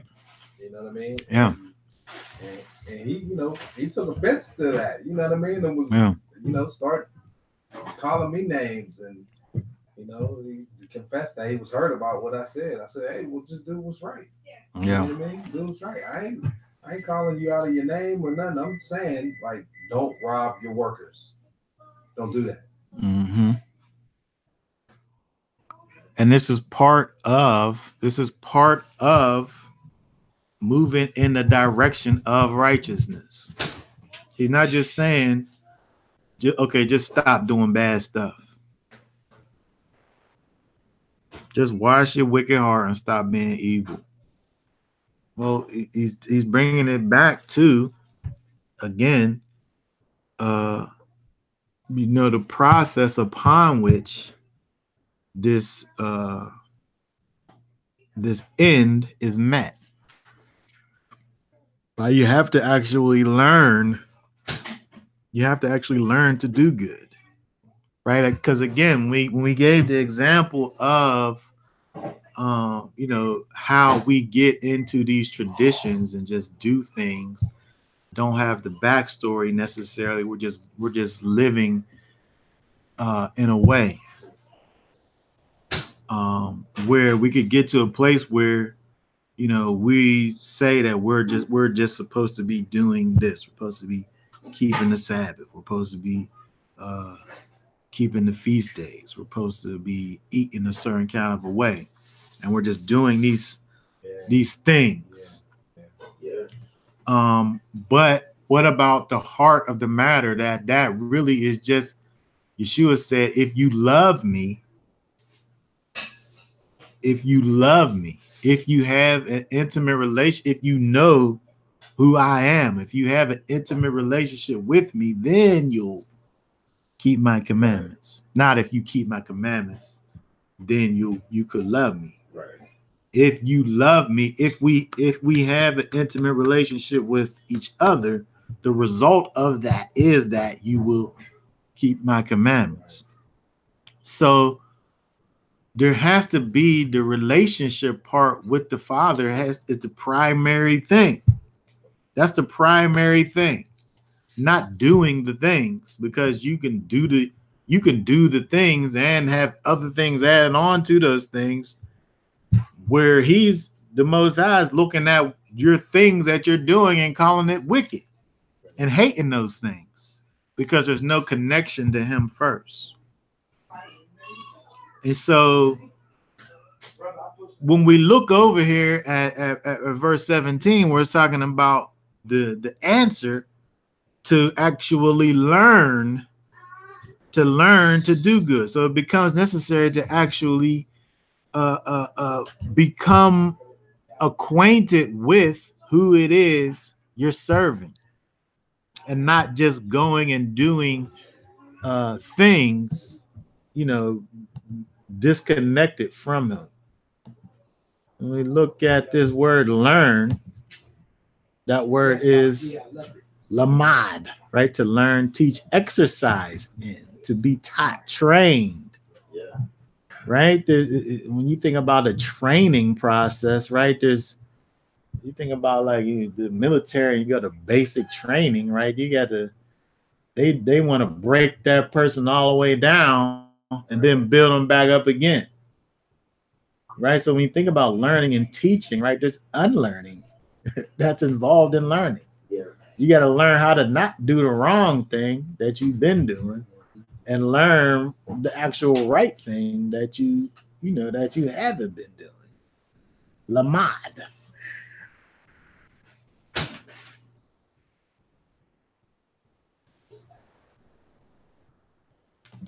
So again, when we think about this idea of washing and this being something that's connected to, again, the new covenant or the transformation of that heart, that evil, wicked heart, right? That needs to be washed. Not only do you have to have that heart transplant, right? But then there's also a training process that's also involved. Yeah. Because you can't even get to this part over here. You can't get to the next part because you got to this part first. How you going to seek judgment? How you going to seek the right ruling of, seek right ruling in general, or relieve? It says relieve the oppressed, but this other version says reprove the oppressor or the ruthless. If you don't even know what right rulings, you can't even recognize. It's interesting that you was able to see in that person the oppressiveness that was connected in it. And then even beyond seeing it is saying something about it. Because we can see unjust things go on and recognize it. But if we ain't doing nothing about it, then you might as well be the one that's doing it. So, but when we see, you can see a process that's going on here with this verse where you're learning the ways. And then after you've learned the ways, now you're seeking for righteousness to be done. You're seeking for right rulings to be done. But not only are you seeking for it to be done, you going and actually going to the ones that's doing it and saying, and you relieving that pressure that they putting down on the people. So there's action involved in all of this, in this transformation. With the end result being, look, back to the orphans and the widows, back to these people who don't have people around them. Who, you think about an orphan or the fatherless, who doesn't have, what is a father? Father is someone who provides, who brings protection, who brings a covering and is able to teach and lead and instruct. So when you're talking about an orphan, you know, that's somebody who's void of all of those things. So you're filling a void in the community where, you know, this is needed. As the people who don't have those things in their lives, you're providing those things for them. The widow who doesn't have, you know, they're getting treated a certain kind of way by these whoever's treating them a certain kind of way, and they don't have the husband or the son to come around and say, hold on, that's my mom's. Would you know what I mean? But you are filling in that void, right? You're helping those that are not able fully to help themselves. I just got an idea. Okay, well, write it down so you don't forget. Okay, so again, when we look at this, we see this transformation of something that was missing that needs to be added to the situation of these people who, you know, who started off as being the people of Yahweh that slipped into a place of wickedness where they was actually even compared to the epitome of wickedness being Sodom and Gomorrah. Okay, so let's just keep on going. I want to probably go down to probably just stop after looking at verse 18 here. 18 says, come now, let us reason together, says Yahweh. Though your sins be as scarlet, they shall be white as snow. Though they be red like crimson, they shall be as wool. So, first of all, when you look at this, I think this can be slightly deceptive when you think about the idea. If I say to my equal, let us reason together, that kind of has the idea of I'll have some things that I want to bring to the situation, and then you'll bring your things to the situation, and you'll bring yours, and then we'll kind of mull those things over and kind of decide amongst ourselves. That would be us reasoning together. But if we're talking about with the Almighty, it works a little bit different. He's going to bring his reasoning to the table, and then we're going to accept his reasoning. All right. You don't got nothing to say to her. That's like, so it's like, yes, sir. It's a difference. It's a difference between, you know, when we see this idea, thinking about me saying it, like, you know, let's reason together. Right. That would be something where we're adding to the situation. Right. But here, if the Most High is saying it, we're bringing ourselves into agreement with his reasoning. Right. And when we do that, what happens, right? Again, thinking forward from the context of Isaiah 1:18, thinking forward to Messiah, when we put ourselves in agreement with his reasoning, when we put ourselves in agreement with his way that we're able to, cause ourselves to be washed.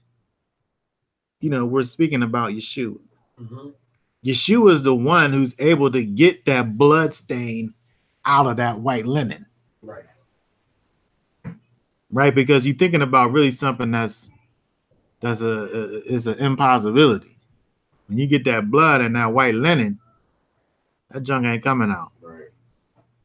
They wasn't dealing with no bleach or nothing like that. You know what I mean? They just had water, maybe some kind of light soap or whatever. But you thinking about something that's supernatural when you think about the idea of removing scarlet from white. Yeah. Right. So again, when we think about this idea of this return that has to happen in order for this cleansing to go down in the first place, look at Isaiah 118 is giving you a picture, is pointing you towards something that's supernatural. And, that's the only way. That's the only way we get to the place where the Almighty wants for us to be, is through Messiah, through Yeshua, through this way that's beyond our physical capabilities. Okay, so saying all that, are there any thoughts or questions or comments about any of that before we? Well, the average what you're saying, if you click on that, the Hebrew 3198. Oh, hold on, let me put that back on real quick. Hold on a second. Yeah, reason, and let us reason together. Okay, hold on. Okay, boom. So saying approve, decide, the judge, to reprove, correct, and to be right. He said, let us reason together, like he coming to correct. Yeah.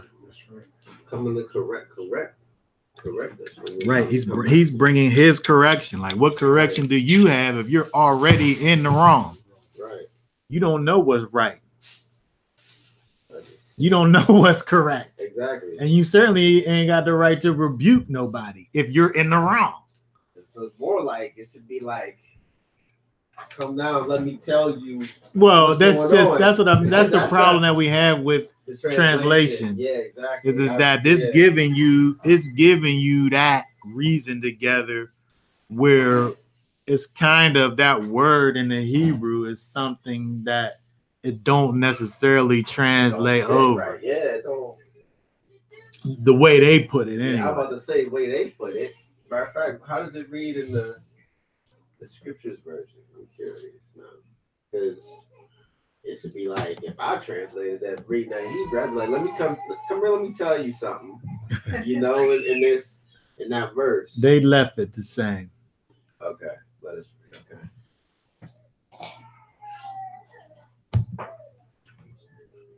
But then too, when you look at these old dictionaries back when English, we got a different English in the day, so probably reason kind of different to them.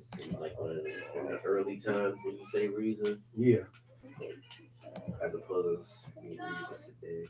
I guess when you think about it, we're thinking about it as a mutual thing, as if we're on the same level. Mm-hmm.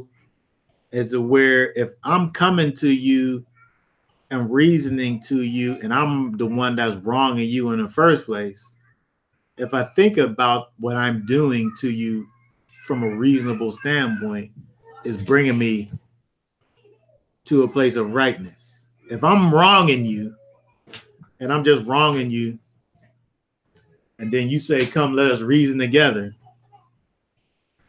and then we actually begin to deal with how I'm wronging you, it should bring me to the place of understanding that I'm wronging you and causing me not to wrong you anymore. And when you think about it, that's what's going on. Judah, the son, that was raised, that was made to be great by the Almighty, turned away from that greatness. What's there to reason about? Right. But turning back to the greatness. But again, it's just, I would say, just another example of looking at things and kind of being lost in the translation. You're not seeing it all the way. But that's absolutely right. Okay, any other thoughts or questions or comments about that? So again, we have to get to the place where, just closing out, realizing, first of all, realizing and understanding if Isaiah was simply just to deal with this people and talk about what once was in regards to them, there's no power there, right? He couldn't have just stopped back in the previous verses, just that the fact that you were created for this reason, without us getting down to the meat and potatoes in terms of you need to be made clean. And this is how it is that you're going to be made clean, right? By getting your heart that's wicked, right? And your every imagination is wicked and needs to be changed. And I can't even just clean your heart. I got to take that thing out and put a new one in, right? We have to be able to get to that place, or else you just get stuck in the cycle. Them people knew what they're supposed to be doing, and they had everything laid out in front of them, right? But only just doing the things didn't cause them to have an actual relationship with the Almighty, which is what is necessary. They have idols they found in the area of Judah. Right. And so having a relationship with the Almighty causes you to be able to not add in these other things or thinking it's even okay to be able to have this mixture of things going on. Do we talk about the mixture further down? But it's like, how do you have a relationship with them? If it's not that, well, of course we know being obedient is like an indicator, but yeah, from what we was kind of going through, just doing the things is not an indicator that you got a relationship with them. Mm-hmm. Well, the things that we know that they were doing were kind of the sacrificial type of things. So we know that they were going through those motions in terms of doing, like keeping the Shabbat, recognizing the new moons. These are things that, bringing your offerings and all of that. The things that had to do with worship unto him. But when we look in terms of how they dealt with the people, that was totally, there was no right ruling justice dealing with the orphans and the widows. They wasn't dealing with people, right? But also, we know also that there was idolatry also added. Verse 21 and 22. How the faithful city has become a harlot. She who was full of justice. Past tense. Righteousness once lodged in her, but now murderers. Your silver has become dross, your drink diluted with waters. When you talk about harlotry in regards to your relationship with the Almighty, it's It's idolatry. It's bringing in these other things. So yes, they were doing certain things unto the Almighty, but at the same time, they got these idols over here too. Also, Yeah. and where you messed up already, because I am Yahweh, your Elohim. I am your mighty one. So as soon as you done brought these other things in, you done messed up already. You can't even get to the rest of the commandments after you done already done put something else next to or above the Almighty. Once you get idolatry into the situation, you done messed up all the way around. So all that other stuff don't even matter. That you obviously that's what's going on. So it has to be our actions towards the Almighty have to be something that's a result of our relationship with the Almighty, and not something that I'm not sitting up here trying to gain status or earn right standing or anything like that. It has to be something that is a result of the love that I have for the Father. Because I love you, I'm doing this. I'm sitting up here trying to gain your love or earn a position because you'll be just like those people in Matthew. Didn't I do this? Didn't I do that? Right. It has to be a result of it's a result. It's not the cause. Right? It's not the means by which you have your relationship with the Father is Yeshua. Period. You having faith in what he has done for you, how he miraculously was able to get that stain out of that white linen and cause it to be white. It has nothing to do with you. There's nothing that you can do in order to earn your spot with the Father. That comes through faith in Messiah. But then as a result now of that, it causes you out of your thanksgiving, your thankfulness of the thing that you've been blessed with, reconciliation. Now, out of thankfulness, walking in righteousness. So the righteousness that we do is not getting us anywhere. It's because we have been placed in a particular position that we just continue to walk in that.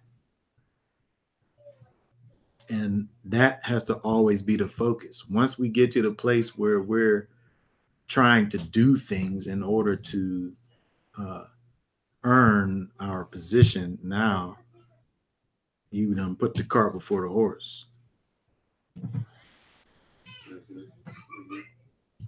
Because we have to be able to look back and see the miraculousness of the cleansing. We know that we need to be cleansed, but there's no way that we're able to cleanse ourselves. Right. We can't do it. We can't wash. It says wash yourselves, but we got to think about how is it that we do it. That's the thing, because another thing that was with the wash yourself, after you wash yourself or aware of what you're doing, you said the training. Right. You said the things that you got to exercise, and then to be able to identify the things and to use. Because you obviously didn't know them before because you wasn't doing it. Exactly. So it's like, I'm taking it from a perspective of like, all right, so we're reading it in Isaiah's time. They had a land, they knew this stuff. They was amongst each other. They had that level of knowledge, and then you bring it up today we completely wiped away. Mhm. So then you got different groups, Israel, Christian, whoever, who take the book and then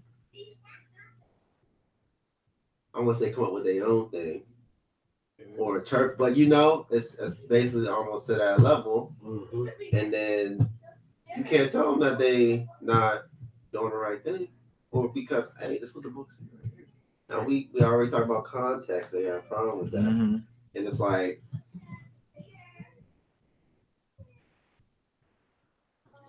it's deep to me because like if say you pull a scripture and like okay, well, that's what we should be doing. This is not.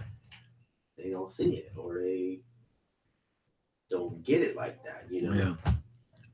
I mean, I feel like the scripture shows us that the spirit was made. It causes you to do his commandments, and it also brings you into all truth. So one of two things is happening. If I'm showing you something that's in the scripture and you're denying it, either that spirit is not in the person to help the words that's being spoken in the scriptures that's in front of you, or it's the person is not walking in the spirit. So either you don't got the spirit or you're not walking in the spirit. One of the two. Either one puts you in the same situation. Because now, to what extent are you showing this or whatever? Now, I'm just saying that how you walking in it. Like it's like to counter them. yeah. To be sure enough to be like, no, you're wrong. Because that's where we at. Like it seems like sometimes you get into people's like, no, this right here. Like no, when you think about the word faith, incorporated in faith, when you take it back to the Hebrew, is stability and firmness. It's not kind of iffy. Maybe it's not part of it. When you have faith, there's an aspect of persuasion that's involved, and that can be that could be from a positive perspective or from a negative perspective, because I can have faith in the thing that's not faith worthy, or I can have faith in Messiah. Sometimes like for me personally, when I talk to people, if I can see where your situation falls apart at, then I could sit up there and definitively say that I'm able to look at this thing and show you how it's broken. You could tell me how you think this or whatever. Yeah. But if I can look at this thing that you're trying to present to me as truth and I can see where it's broken at, then it causes me to be able to feel good about the thing that I'm saying. I over time, which I try to catch myself at times, but I over time have went from understanding a thing one way, and then now, like certain things, I'm not going to sit up here and talk to a person about how you determine your calendar, for instance. Right. If somebody wants, I understand that there's people who do the dark moon and people that do the first crescent and people that do, you got people doing the full moon, you got people doing the Enoch calendar. I'm not going to sit up here and say, well, you're wrong and I'm right. and I can't deal with you because you a dark moon conjunction person, and I'm a first crescent person, and you're wrong, and you whatever. Certain things I'm able to understand that there's different perspectives and people look at things this way and that way, and I'm not going to sit up here and be definitive and dogmatic about everything. But when it comes to people that don't deal with Messiah, if you want to sit up here and look at the Bible or just the Tanakh, and you ain't dealing with Messiah, then there ain't no ifs, ands, maybes about it, as far as I'm concerned.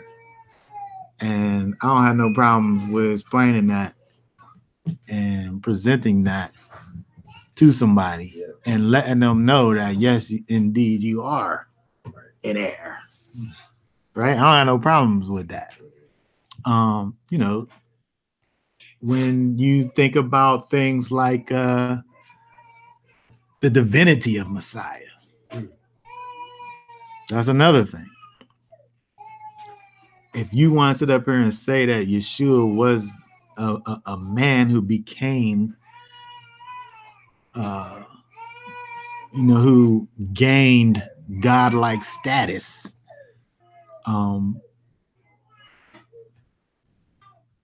I don't got no problems with talking to a person and telling them that you're in the error in denying the deity of Messiah. Period, point blank. So there's certain things that I think are important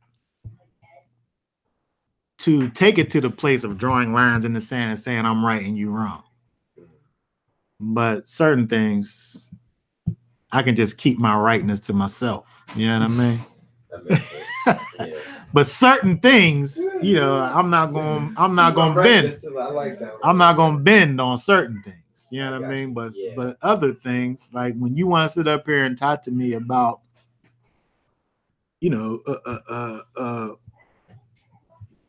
changing this Sabbath day.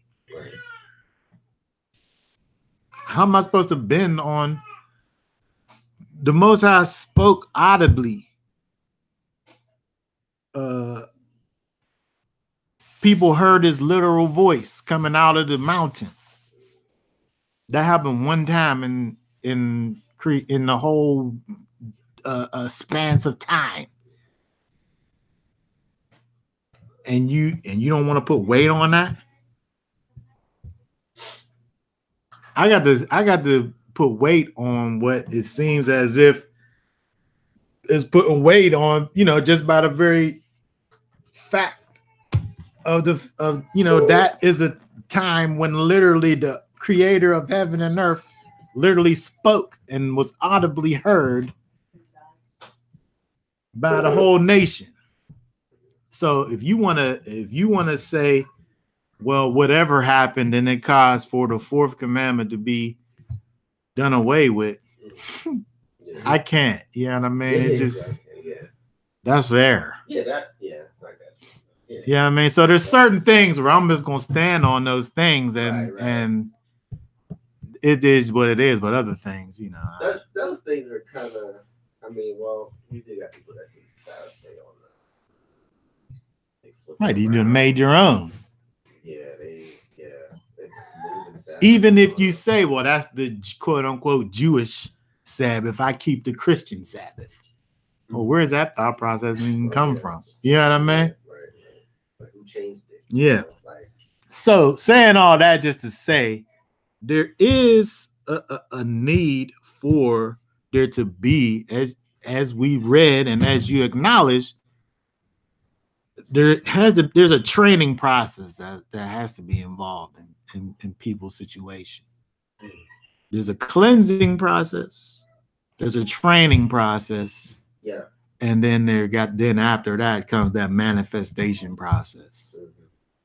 And you can't put the manifestation part before the cleansing part.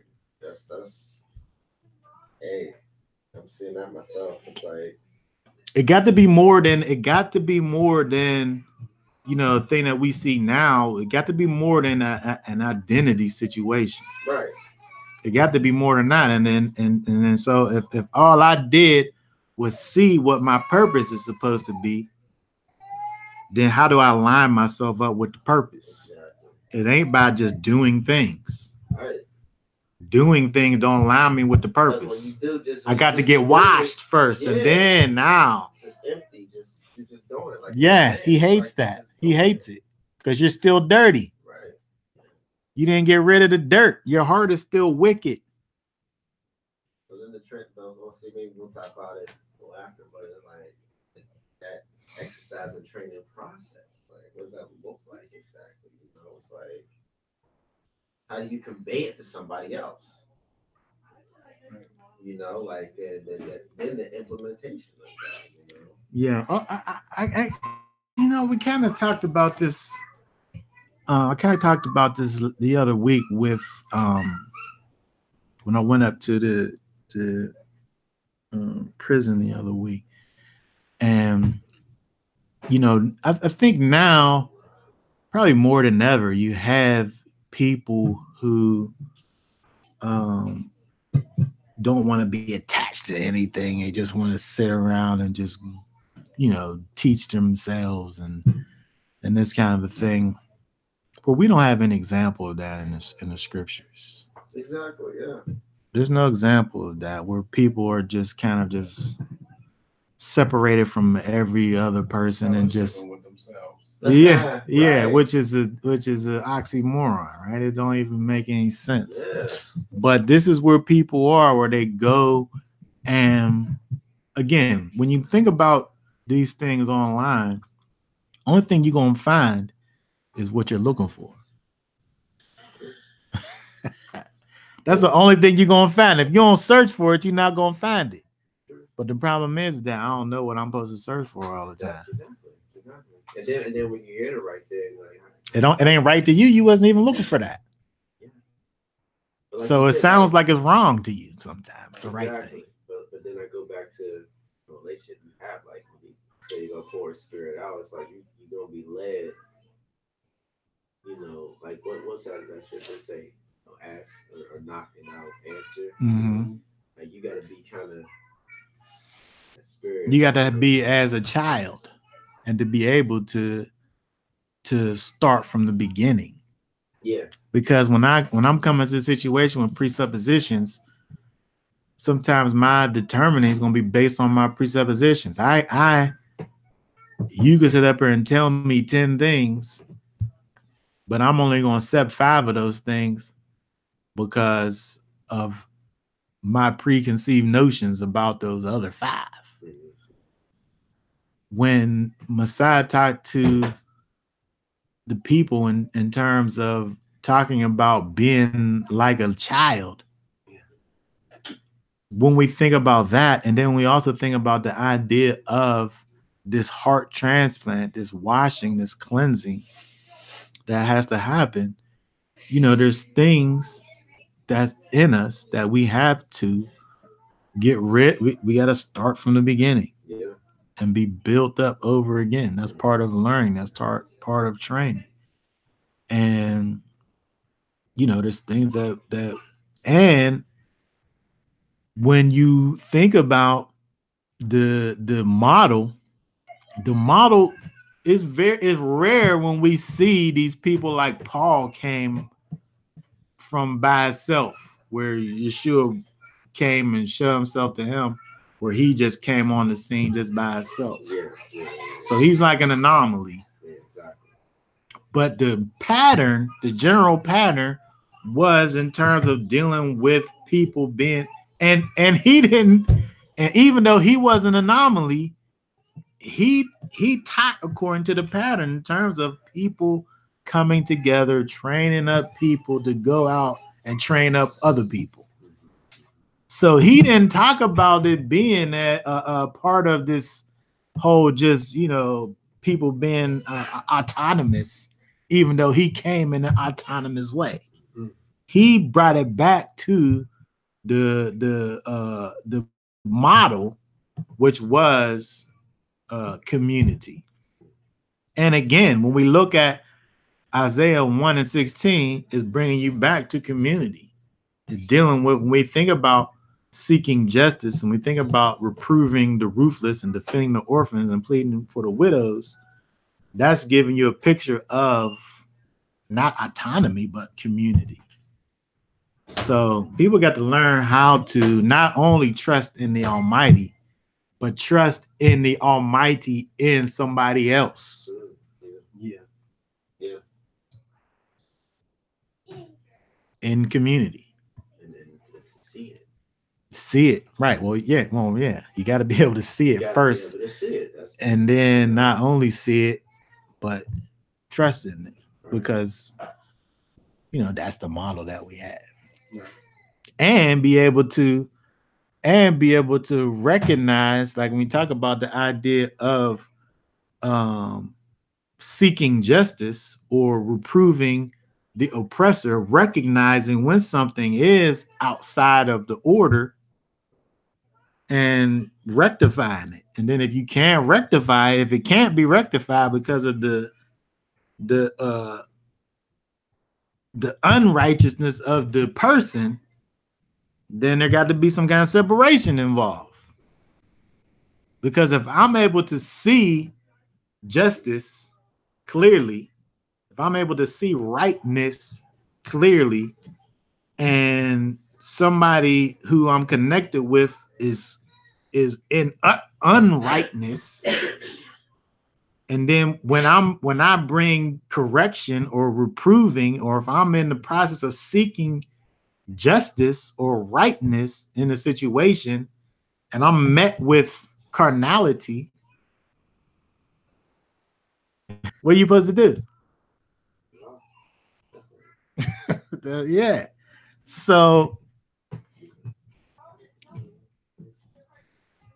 like I said, like when you went, like was went to the doorstep of the man or whatever, they said they don't hear you, you know, wipe your feet. Yeah. Okay, so saying all that, I think for now we are going to go ahead and be done with this. So I'm gonna go ahead and stop this for now.